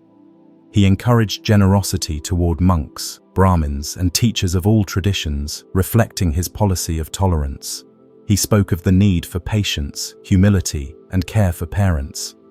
In these instructions, we glimpse a ruler trying to shape the moral character of his people as much as their political obedience. Perhaps the most remarkable element is Ashoka's candor. In some edicts, he confessed regret for the suffering he had caused in earlier conquests. He described how seeing the misery of war had filled him with sorrow, leading to his new path. Rarely in ancient history do rulers inscribe their remorse in stone. Ashoka's willingness to do so makes his edicts deeply human documents, as well as political ones. The rock edicts were not confined to the imperial core. They appeared at sites along trade routes, ensuring merchants, pilgrims, and travelers carried the message far beyond the capital. Some were placed near borders, signaling to neighboring peoples that this emperor stood for a new kind of rule. In locations such as Kandahar, inscriptions in Greek addressed communities directly familiar with Hellenistic culture. These show that Ashoka was not merely preaching to his own subjects, but presenting himself to the wider world. Archaeologists rediscovered the Ashoka edicts gradually, beginning in the 19th century. Many were found half-buried or weathered by centuries of wind and rain. Yet enough survived to reveal their content. Scholars quickly recognized the significance. These were not mythic tales or royal boasts, but direct messages from an ancient ruler, preserved in his own words. In some cases, the edicts provided the earliest datable examples of scripts such as Brahmi, making them invaluable for the study of Indian writing systems. The edicts also highlight the role of stone as a medium of permanence. Ashoka wanted his words to last, and by carving them into cliffs and boulders, he ensured they would. Unlike decrees on papyrus or palm leaf which decay, the inscriptions could resist centuries. Even when half eroded, they still speak. The choice of stone reflects a ruler determined that his commitment to Dharma should never be forgotten, even if dynasties fell or cities crumbled. Scholars often divide the edicts into major and minor groups. The major rock edicts, spread across the empire, contain broad statements of policy, respect for life, moral duties, and religious tolerance. The minor rock edicts tend to be more personal, with Ashoka addressing specific officials or communities. Together, they create a mosaic of a ruler deeply invested in shaping conduct. They also reveal how Buddhism, though central to Ashoka's vision, was promoted not as a dogma, but as part of a wider ethic of compassion. The tone of the edicts is distinct from the usual rhetoric of conquest. Where other rulers carved boasts of victories, Ashoka carved reminders to care for parents, to avoid envy, and to treat neighbors with kindness. He did not renounce power. He remained an emperor with armies and administrators, but he sought to use his authority to encourage gentleness. The inscriptions are evidence of an experiment in moral governance rare in the ancient world. For modern readers, the edicts provide a window into Ashoka's mind. We hear him reflecting on his own failings, describing his resolve, and setting forth his hopes. This immediacy is powerful. Most ancient rulers are known through chronicles written long after their deaths. Ashoka speaks directly, his words chiseled into stone by order of his own hand. Some of the edicts include specific administrative measures. Ashoka ordered that medicinal herbs be planted along roads, that wells be dug, and that shade trees provide comfort for travelers. He instructed officials to report regularly on their actions and warned them against corruption. These details show an emperor concerned not only with spiritual welfare, but with practical improvements to daily life. The reach of the edicts extended beyond India. As copies spread and travelers carried news, the image of Ashoka as a compassionate monarch influenced Buddhist communities across Asia. Later traditions remembered him as the model of a righteous ruler, or Chakravartin, whose wheel of law spread justice rather than violence. In this way, the edicts not only reshaped his own empire, but also contributed to the spread of Buddhism across the continent. It is worth noting that Ashoka did not impose Buddhism as state religion. Instead, he encouraged respect for all traditions. His edicts mention Brahmins, Jains, and others, urging tolerance and generosity toward them. This inclusiveness was part of his vision of Dharma as universal law. The inscriptions demonstrate a political philosophy that sought harmony across diversity. The rediscovery of the edicts in modern times transformed our understanding of Indian history. Before their decipherment, little was known about Ashoka beyond scattered references in Buddhist texts. The inscriptions provided direct evidence of his reign, his policies, and his values. They turned him from a half-legendary figure into one of the best documented rulers of antiquity. For visitors who see the inscriptions today, often carved on lonely cliffs or half-hidden in villages, the experience is striking. To stand before letters carved more than 2,000 years ago, still legible, is to feel the continuity of human thought. The same words that urged patience and kindness to subjects of Ashoka can speak equally to readers in the present. The endurance of the edicts is a reminder of the power of language when bound to stone. Empires may rise and fall, but words carved into rock remain to bear witness. Ashoka's experiment in moral rule may have been unique to his reign, but the physical survival of his declarations allows his voice to reach across millennia. In many ways, the Ashoka edicts challenged the assumption that ancient rulers always glorified conquest. Here was a monarch who openly admitted regret, who urged restraint, and who attempted to govern through persuasion rather than fear. Even if his successors did not always uphold his ideals, the words remained. They remind us that alternative visions of power have always existed, even in ages dominated by war. The inscriptions also underscore the role of geography in memory. Carved into cliffsides in distant provinces, they ensured that Ashoka's presence extended far beyond the capital. Even if people never saw the emperor himself, they encountered his words carved above them in stone. The landscape itself became a page carrying his message. Today, as travelers and scholars study these inscriptions, they are struck by how fresh the voice of Ashoka still feels. His concern for fairness, his call for tolerance, his insistence on compassion, these resonate as strongly in the present as they did in the 3rd century before the Common Era. The survival of the edicts means that Ashoka's transformation from conqueror to moral guide remains visible not only in history books, but also in stone itself.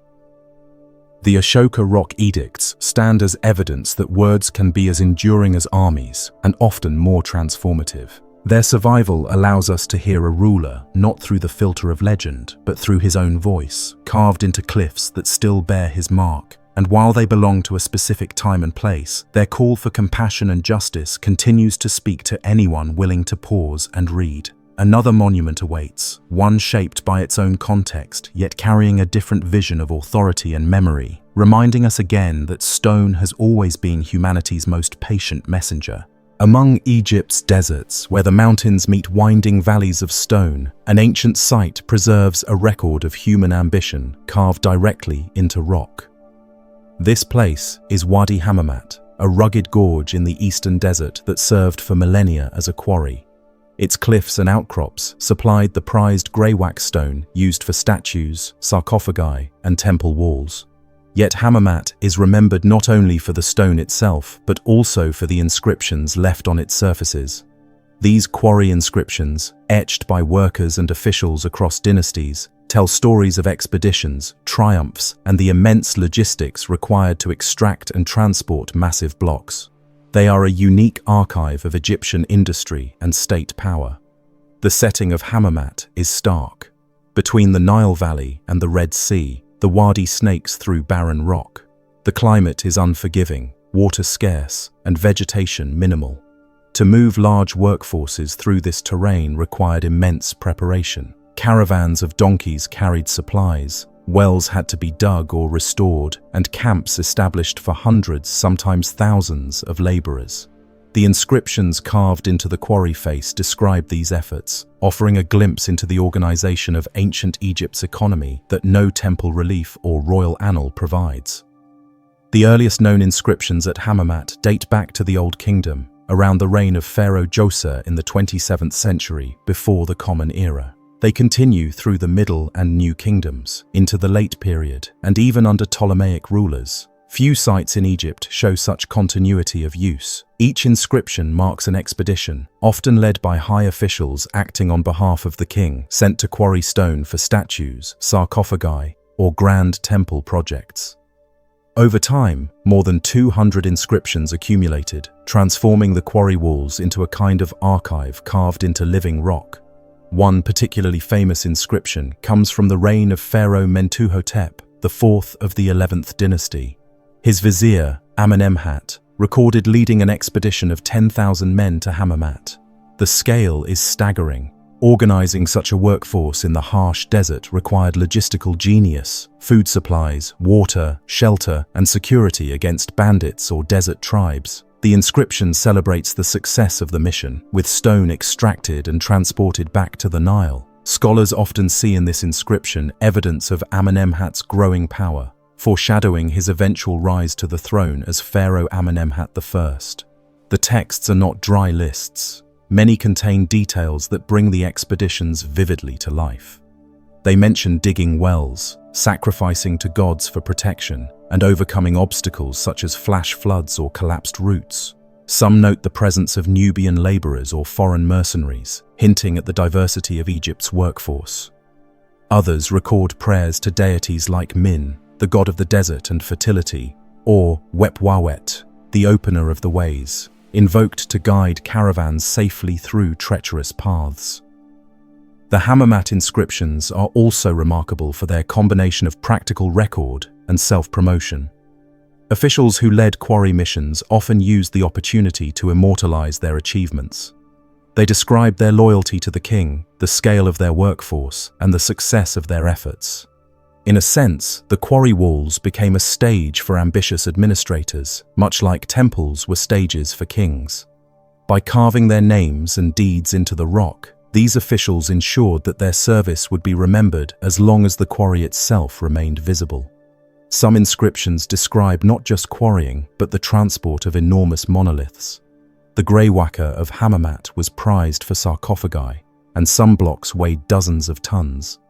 Moving them from the quarry, through the desert, and across the Nile to temple or tomb required ingenious engineering. Sledges hauled by teams of workers, lubricated by water or oil to reduce friction, dragged the stone along prepared tracks. The inscriptions boast of the successful delivery of such blocks, often with invocations to the gods who made the feat possible. Hammamat also holds significance for the study of Egyptian language. The inscriptions span centuries, showing the evolution of hieroglyphs and later hieratic scripts. They provide datable examples that linguists use to trace linguistic change. Moreover, because they often combine formulaic declarations with unique details, they reveal how official language interacted with everyday concerns. The combination of royal devotion and mundane logistics gives these texts a special texture. For archaeologists, the quarry is a treasure trove of social history. Unlike grand temples built to glorify pharaohs, the Hammamat inscriptions shed light on the administrators, soldiers, artisans, and laborers who enabled Egypt's monuments to exist. We glimpse the chain of command, the scale of organization, and the human cost of massive projects. In this sense, the quarry is as important for understanding Egypt's civilization as any pyramid or obelisk. Modern discovery of Hammamat's inscriptions began in earnest during the 19th century as European travelers documented the texts. Over time, Egyptologists copied, translated, and analyzed them, piecing together the history of quarrying. Some blocks had been removed in antiquity, leaving inscriptions half-cut. Others were weathered, but many remained crisp, testifying to the durability of the stone. As scholarship advanced, the Hammamat texts were recognized as a vital complement to more famous inscriptions like the Rosetta Stone or the King Lists.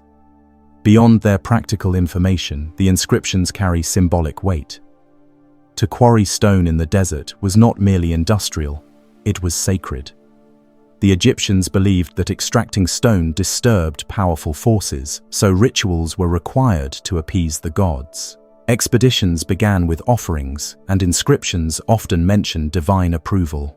In this way, the Hammamat texts reveal a worldview where even industrial labor was framed in cosmic terms. The desert itself was seen as a liminal space, filled with dangers but also with the blessings of gods who could smooth the way. The inscriptions also tell us about continuity across regimes.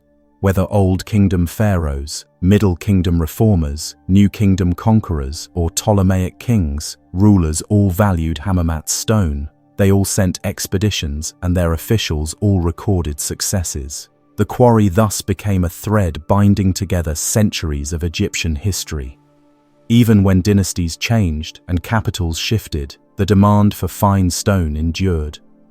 To imagine Hammamat during its busiest times is to picture a hive of activity in the desert. Camps filled with laborers stretched along the wadi floor. Donkeys brayed under loads of supplies. Sledges creaked under the weight of stone. Overseers shouted commands, scribes tallied provisions, and priests conducted rituals to ensure divine favor.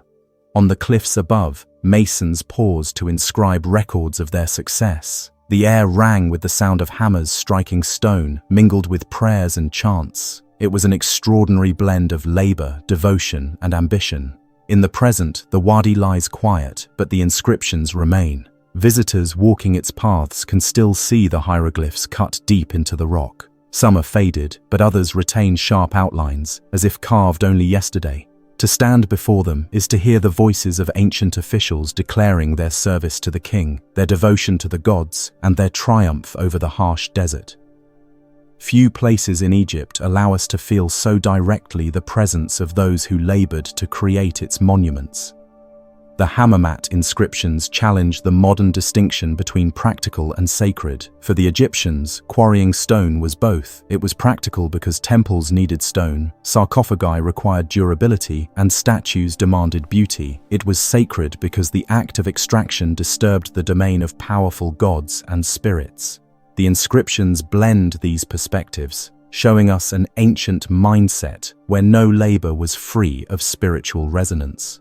They also remind us of the extraordinary coordination required to build Egypt's monuments. Behind every obelisk at Karnak, every sarcophagus in the Valley of the Kings, lay expeditions like those recorded at Hammamat.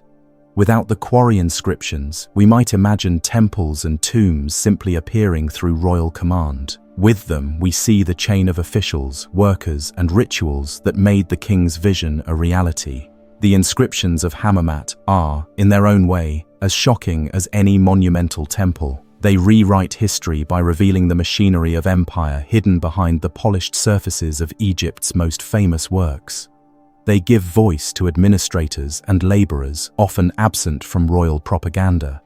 They remind us that Egypt's grandeur was not only the product of divine kingship, but also of human effort carefully organized and recorded. And as we finish our journey through the quarry's carved records, another stone inscription awaits, one that offers its own glimpse into how ancient peoples sought to inscribe their world upon the permanence of rock. A cliff face cut into angular patterns with bold letters etched across its surface rises from the plateau of central Anatolia. These carvings belong to Midas city, one of the most important Phrygian sanctuaries, and they preserve the voice of a culture that mingled myth, devotion, and political ambition. The inscriptions link this dramatic rock-cut site with the legendary name of King Midas, remembered by Greek storytellers as the ruler who turned everything he touched into gold. While the legend is wrapped in imagination, the inscriptions stand as solid records of a society that sought permanence through stone. Midas city is not a city in the sense of streets, houses, and walls. It is a sacred landscape, its cliffs transformed into monumental facades, resembling temples yet carved directly from rock. These facades are decorated with geometric patterns and punctuated by inscriptions in the Phrygian language, cut deep to last. The largest, known as the Midas Monument, towers nearly 17 meters high, its rectangular panel framed by zigzags and stepped motifs. Above the panel runs an inscription dedicating the monument to the mother goddess Mata, and it includes the name of Midas. Whether this was the legendary king himself or another figure of the same name remains debated, but the association with his memory has persisted since antiquity. The Phrygians entered the stage of history after the collapse of the Hittite Empire in the 12th century before the Common Era. Migrating groups filled the Anatolian highlands, and out of these movements emerged the Phrygian kingdom. Their capital at Gordion became famous for the Gordian knot, which Alexander the Great later cut. Greek authors described Phrygian rulers as wealthy and powerful, and none more so than Midas. Herodotus mentions a Midas who dedicated a throne to the Oracle of Delphi in the 8th century before the Common Era, suggesting that the legend may have roots in real rulers known for prosperity and far-reaching influence. The inscriptions of Midas city are written in the Phrygian alphabet, derived from Greek but adapted for local sounds. Although the script can be read, the language itself remains only partly understood. A few hundred inscriptions survive, most short dedications, funerary markers, or labels.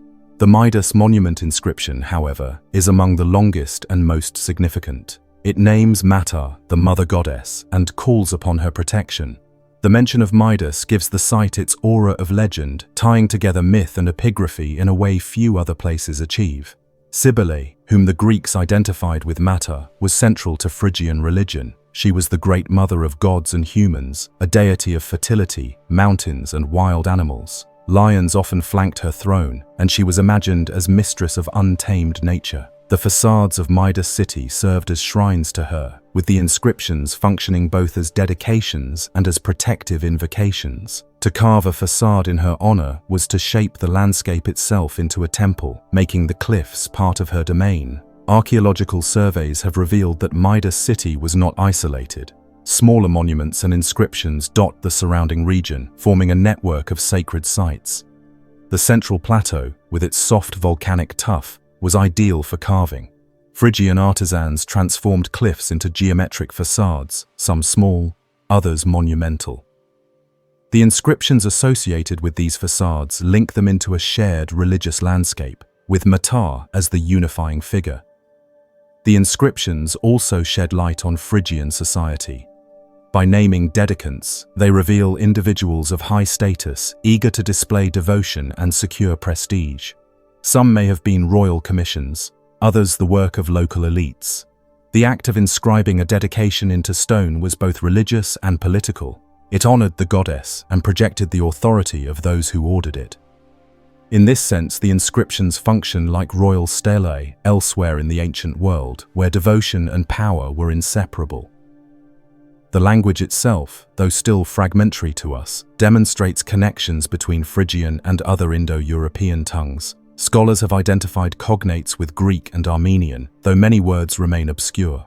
The inscriptions at Midas city, among the most extensive, are therefore critical for reconstructing the vocabulary and grammar of this lost language. Each carved letter is a clue in the puzzle of understanding a people whose literature has otherwise vanished. Legends of Midas added another layer to the site's resonance. To the Greeks, the story of the Golden Touch symbolized both wealth and folly. Some versions tell of Midas gaining the power as a reward from Dionysus, only to realize that food and drink turned to gold in his hands. Others speak of his donkey ears, a punishment from Apollo after a musical contest. These myths may have reflected Greek perceptions of Phrygia as a wealthy but foreign land. When they encountered inscriptions bearing the name Midas, it was natural to connect them to the stories already in circulation. The blending of myth and inscription ensured that Midas city carried both historical and legendary associations. The site was first recorded in modern times by European travelers in the 19th century. Its towering facades and clear inscriptions drew immediate attention. Archaeologists copied the texts, analyzed the patterns, and debated their significance. Over time, systematic excavation and survey revealed the broader context: a sacred center surrounded by settlements, fortifications, and smaller shrines. The name Midas city stuck, even though the ancient name of the site is still uncertain.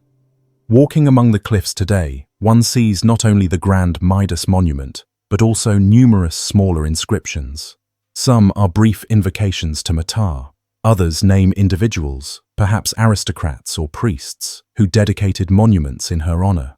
The variety suggests a community deeply engaged with their goddess, where devotion was expressed by reshaping the landscape itself. The durability of the inscriptions owes much to the volcanic tuff of the region. Though soft enough to carve, once exposed, it hardens, preserving inscriptions for millennia. This geological quirk allowed the Phrygians to create a sacred landscape of remarkable permanence. Even after their kingdom declined and new powers rose, Persians, Macedonians, Romans, the inscriptions remained visible. Later visitors marveled at them, sometimes attributing them to other cultures, but the name of Midas carved above the great facade kept the connection alive. The inscriptions also raise questions about literacy in Phrygia. Were they meant to be read aloud to worshippers, or were they symbols understood only by a literate elite? Their size suggests public visibility, yet the limited number of literate individuals may have meant that only priests or officials could read them. Still, their presence reinforced the authority of those who could decode them, linking literacy with religious and political power. Comparisons with neighboring cultures highlight the uniqueness of the Phrygian approach. The Hittites left monumental inscriptions on rock faces, often in hieroglyphic script, proclaiming kingship and divine favor. The Greeks inscribed decrees and dedications on marble stelae in city centers. The Phrygians, by contrast, carved entire facades into cliffs, blending architecture, art, and inscription in a way that turned the landscape into a sanctuary. The Midas monument is not simply text on stone. It is a monumental stage for text framed by patterns that evoke cosmic order. For modern scholars, the inscriptions are invaluable in reconstructing Phrygian religion, language, and identity. Yet they also resonate on a more human level. To see the name of Midas carved into stone, linked to a goddess who commanded devotion across centuries, is to touch a cultural memory that straddles myth and history. The inscriptions give us a glimpse of real individuals who lived in a kingdom often overshadowed by its Greek and Persian neighbors, but who left their mark with enduring clarity. The site today retains a haunting grandeur. Travelers climb paths among weathered cliffs, pausing before facades that still bear their inscriptions. The letters, though worn, remain legible, bridging thousands of years. They speak of devotion, ambition, and the desire for permanence. In their endurance, they fulfill the wish of their creators, to preserve the names of rulers, gods, and dedicants against the erosion of time. Midas City demonstrates how myth and inscription intertwine. The legendary king may never have turned objects into gold, but his name, carved into stone and tied to a powerful goddess, gave him a form of immortality more lasting than legend alone. The inscriptions anchor the story of Midas in physical reality, making the line between history and myth more porous. For those who study them today, the Phrygian inscriptions rewrite history by reminding us that cultures outside Greece and Rome created monumental traditions of their own. They compel us to expand our vision of the ancient Mediterranean world, acknowledging the voices carved into Anatolia's cliffs alongside those of Athens or Rome. The facades of Midas City stand as messages across time, not boasting of conquest, but proclaiming devotion and identity.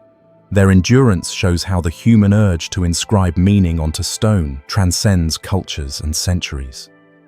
And as we leave their cliffs behind, the words carved by the Phrygians continue to echo in thought, pointing us toward the next chapter, where another monument reveals how ancient peoples sought permanence in rock and left behind stories that continue to reshape our understanding of the past. When workers uncovered the buried ruins of Calhu in the 19th century, they found walls lined not with plain stone, but with vast slabs carved in relief, each block covered in images of armies, kings, and gods. These monumental panels, created under the rule of Assyrian monarchs such as Ashurnasirpal II in the 9th century before the Common Era, turned palaces into illustrated chronicles of conquest. Known as the Calhu stone slabs, they remain one of the most vivid archives of Assyria's military and cultural ambitions, transforming architecture into narrative. Calhu, also called Nimrud, rose to prominence when Ashurnasirpal II moved the Assyrian capital there around 879 before the Common Era. He sought not only a political center, but also a visual statement of power. His palace, sprawling across the citadel, was decorated with hundreds of carved slabs known as orthostats. These were not freestanding monuments but functional architectural elements, large stone panels lining the lower walls of reception halls, courtyards, and throne rooms. Their surfaces were carved with images that stretched in continuous bands, depicting the king hunting lions, storming cities, receiving tribute, and standing in divine presence. The effect would have been overwhelming. Visitors entering the palace walked through corridors where every wall narrated royal victories. The king appeared repeatedly, larger than others, a figure of authority leading armies or driving his chariot. Enemies were shown scaling walls, drowning in rivers, or kneeling in submission. Spirits and winged genies stood guard, carved in relief with exquisite detail. Together, the slabs created an immersive environment where architecture and propaganda fused into one experience. Each slab measured several feet in height and often 10 feet or more in length. Carved from gypsum or limestone, they were fitted into walls so precisely that they appeared continuous. The reliefs were not painted murals prone to fading, but enduring carvings meant to last as long as the palace stood. Many included inscriptions running across the middle or upper bands, written in cuneiform. These texts reinforced the images, recording the king's titles, campaigns, and building projects. The combination of text and image ensured that even if one element faded, the message of Assyrian dominance remained clear. Ashurnasirpal II is the monarch most associated with the Kalhu slabs. His reign marked a turning point in Assyrian expansion. Campaigns reached deep into Anatolia, Syria, and beyond, bringing wealth and captives. The slabs celebrated these conquests with striking realism. Sieges were depicted with ladders raised against walls, archers firing upward, and defenders hurling torches or stones. One famous panel shows Assyrian soldiers swimming across a river using inflated animal skins as flotation devices, a detail both practical and astonishingly specific. Such scenes transform the slabs from static monuments into dynamic narratives of warfare. But not all slabs depicted violence. Many celebrated royal hunts, especially the lion hunt, a symbolic act showing the king's control over chaos and nature. Lions, portrayed with remarkable anatomical accuracy, leap and roar as the king's arrows strike. Some panels show wounded lions still fighting desperately, their muscles taut, their faces contorted with pain. The realism of these depictions has long been admired. They are not idealized beasts, but carefully observed animals. In these hunts, the king's dominance extended beyond human enemies to the animal world, reinforcing his cosmic authority. The inscriptions running across the slabs are equally important. They often contain what scholars call the standard inscription, a long text repeated on many panels. It proclaims Ashurnasirpal II's titles, ancestry, conquests, and the building of Kalhu. The repetition ensured that no visitor could forget the achievements of the king.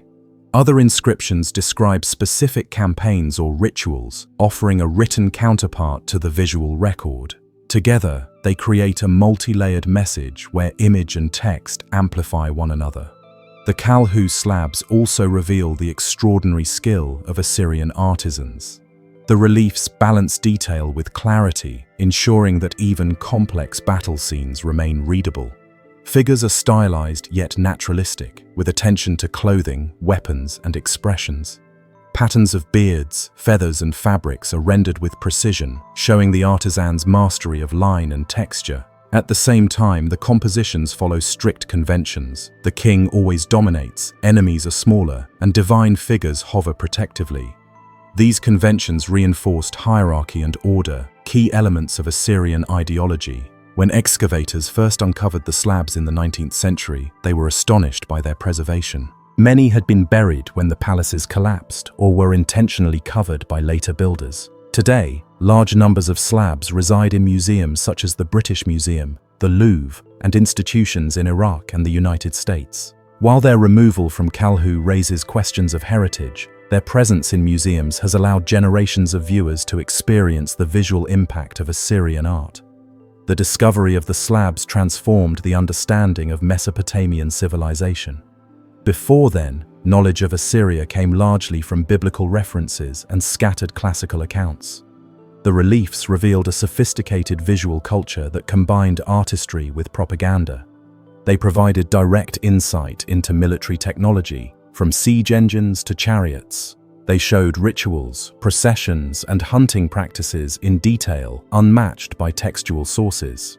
Above all, they demonstrated how Assyrian kings used art to project power on a monumental scale. Kalhu itself eventually fell into decline. Later kings moved the capital to other cities such as Nineveh and Dur-Sharrukin, yet the slabs of Kalhu remained buried, waiting to be rediscovered. Their survival allows us to reconstruct not only the appearance of palaces, but also the ideological landscape of the empire. They remind us that Assyrian power was not only enforced by armies, but also communicated through imagery carved into stone. For those who study them today, the slabs pose questions about audience. Who saw them, and how were they understood? Foreign dignitaries visiting Kalhu would have been impressed, even intimidated, by the endless parade of victories. Assyrian elites would have seen confirmation of their king's might and divine favor. The slabs also functioned for posterity, ensuring that long after campaigns ended, the narrative of conquest endured. They were, in essence, history books carved into walls, designed to outlast fragile memory. Yet despite their propagandistic purpose, the slabs also capture human moments. Soldiers labor under the weight of battering rams. Enemies flee in terror. Lions die with fierce dignity. These details remind us that behind the ideology were real experiences: conflict, struggle, and survival, translated into art. The artisans who carved the slabs may have worked under strict conventions, but they infused the scenes with vitality that still moves viewers today.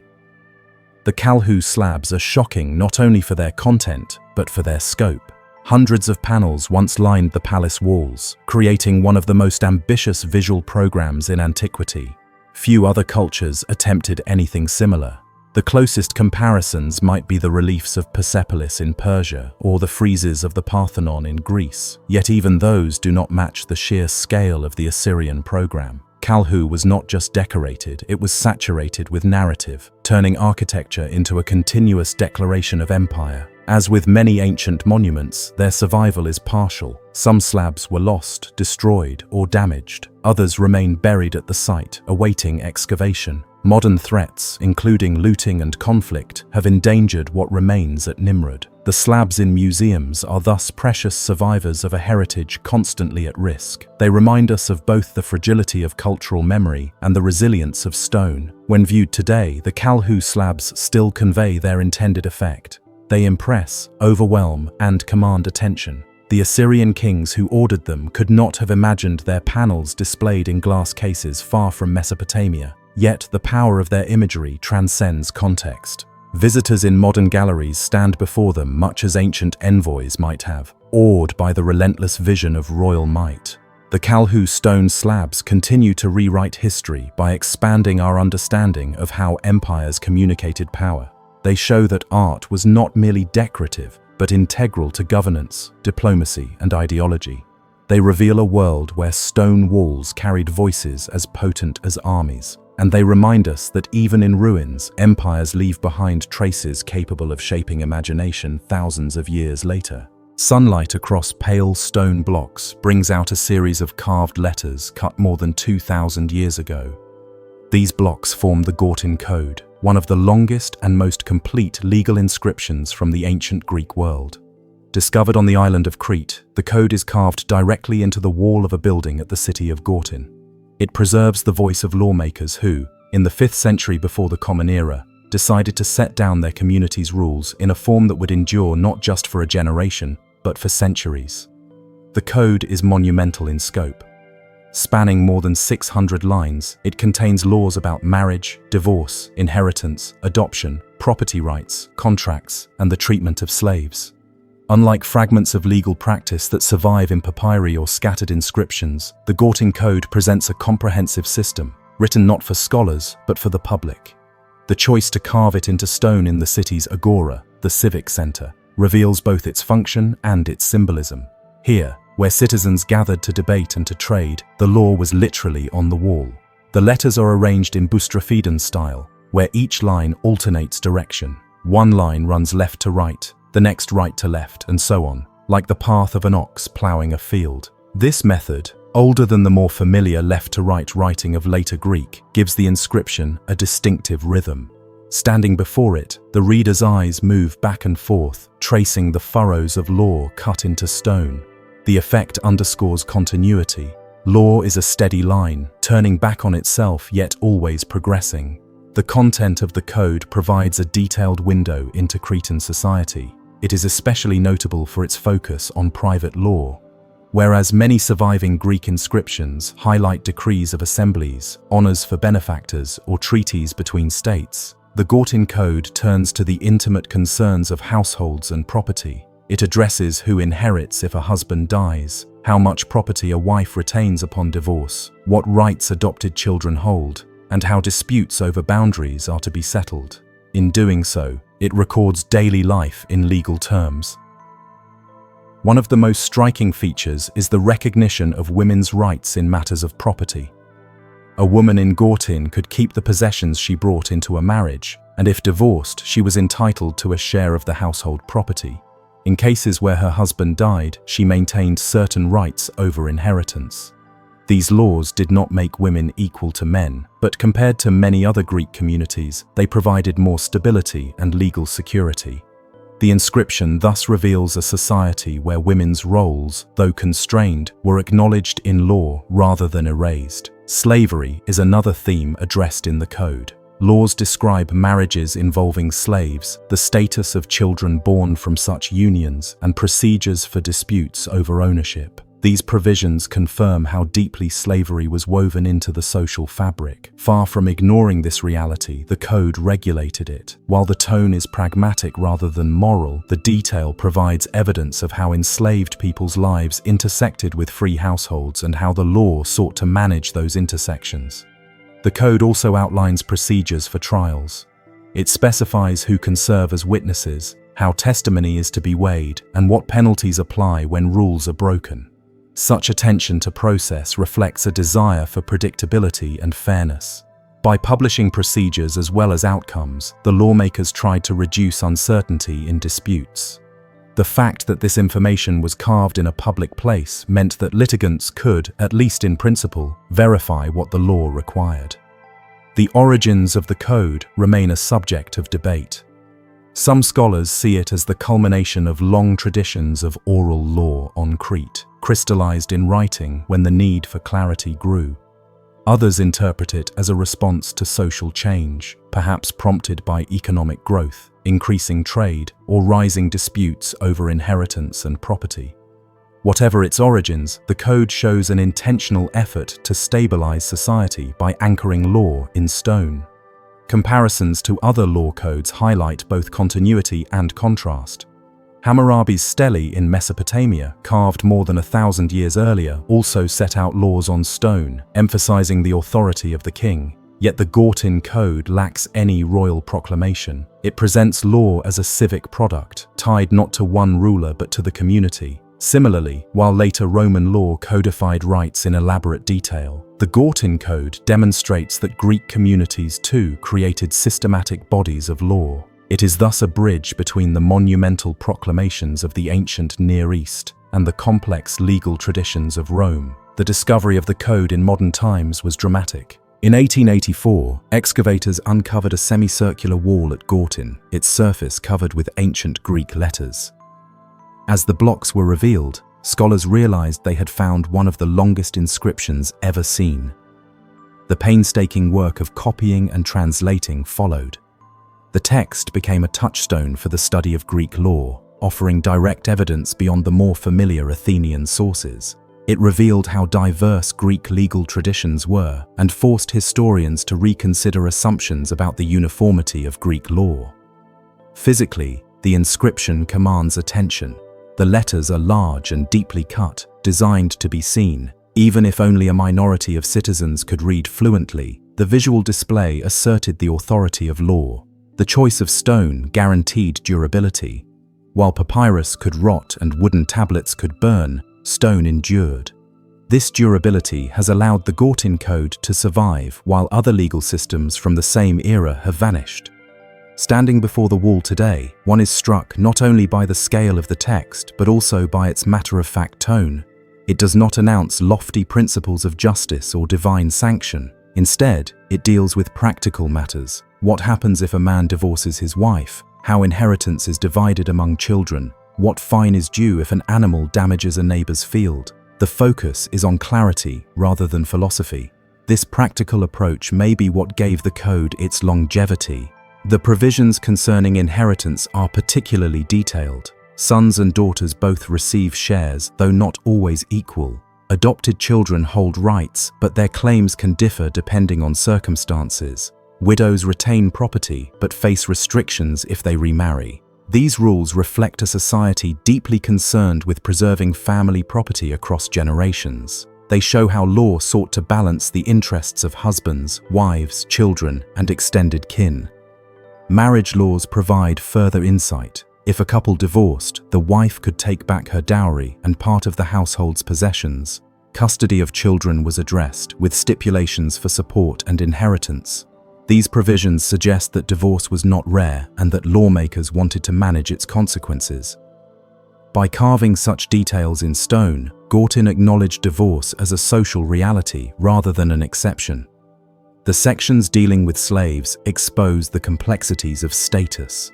Children of mixed unions, where one parent was enslaved and the other free, had carefully defined rights. Marriages between slaves and free persons were regulated to clarify ownership and obligations. These rules show both the pervasiveness of slavery and the need for law to address the blurred boundaries between freedom and bondage. While the code accepted slavery as normal, it also acknowledged the messy realities it created. The Gortin Code's emphasis on property boundaries also speaks to the importance of land in Cretan society. Disputes over fields, walls, and irrigation could disrupt communities. The code outlines fines and procedures to settle such conflicts. This attention to land echoes through many ancient societies where agriculture formed the backbone of economy and stability. For modern historians, the code offers a rare glimpse into how ordinary people's concerns shaped law. While grand monuments often commemorate rulers or battles, the Gortin Code commemorates the rules of daily life. It reminds us that law is as much about households and property as about politics and war. The inscription thus expands our view of what was important to ancient communities. The durability of the code underscores the relationship between memory and stone. By carving law into the agora wall, the community ensured that future generations could consult the same words. Even when the city declined, the blocks remained. Reused in later structures, they carried the letters forward until excavation revealed them again. This continuity across centuries shows how stone can carry memory even when human institutions fade. Scholars continue to debate aspects of the code. Some argue that it reflects aristocratic dominance, preserving elite control of property under the guise of fairness. Others see it as evidence of a broader civic culture where rules applied across classes. Both interpretations may hold truth. The code simultaneously preserved hierarchy and promoted order, balancing competing needs. The Gortin Code remains one of the most extensive legal inscriptions ever discovered. Its significance lies not only in its detail but in its survival. It allows us to hear the voice of a Greek community outside the shadow of Athens or Sparta, a voice practical, local, and enduring. In its lines, we glimpse concerns that remain familiar: disputes over property, questions of inheritance, the rights of spouses, and the status of children. These are issues that cut across time, reminding us of the continuity of human concerns. The wall at Gortin still stands, the letters visible despite centuries of wear. Visitors trace the alternating lines, following the ox-plough path of Boustrophodon, reading the steady march of law across stone. The words may not always be clear, but their presence carries weight. They represent the determination of a community to make rules permanent, to anchor justice in rock, and to let law speak from the walls of their civic heart. The Gortin Code is both monument and message. It is a monument because it transforms stone into an enduring record. It is a message because it tells us how one society defined fairness, obligation, and rights. Its survival allows us to compare, to reflect, and to understand. Few inscriptions speak with such clarity across time. Few laws remain so tangible. To read the code is to meet the lawmakers of Gortin on their own terms, in their own city, with their words still carved where they placed them.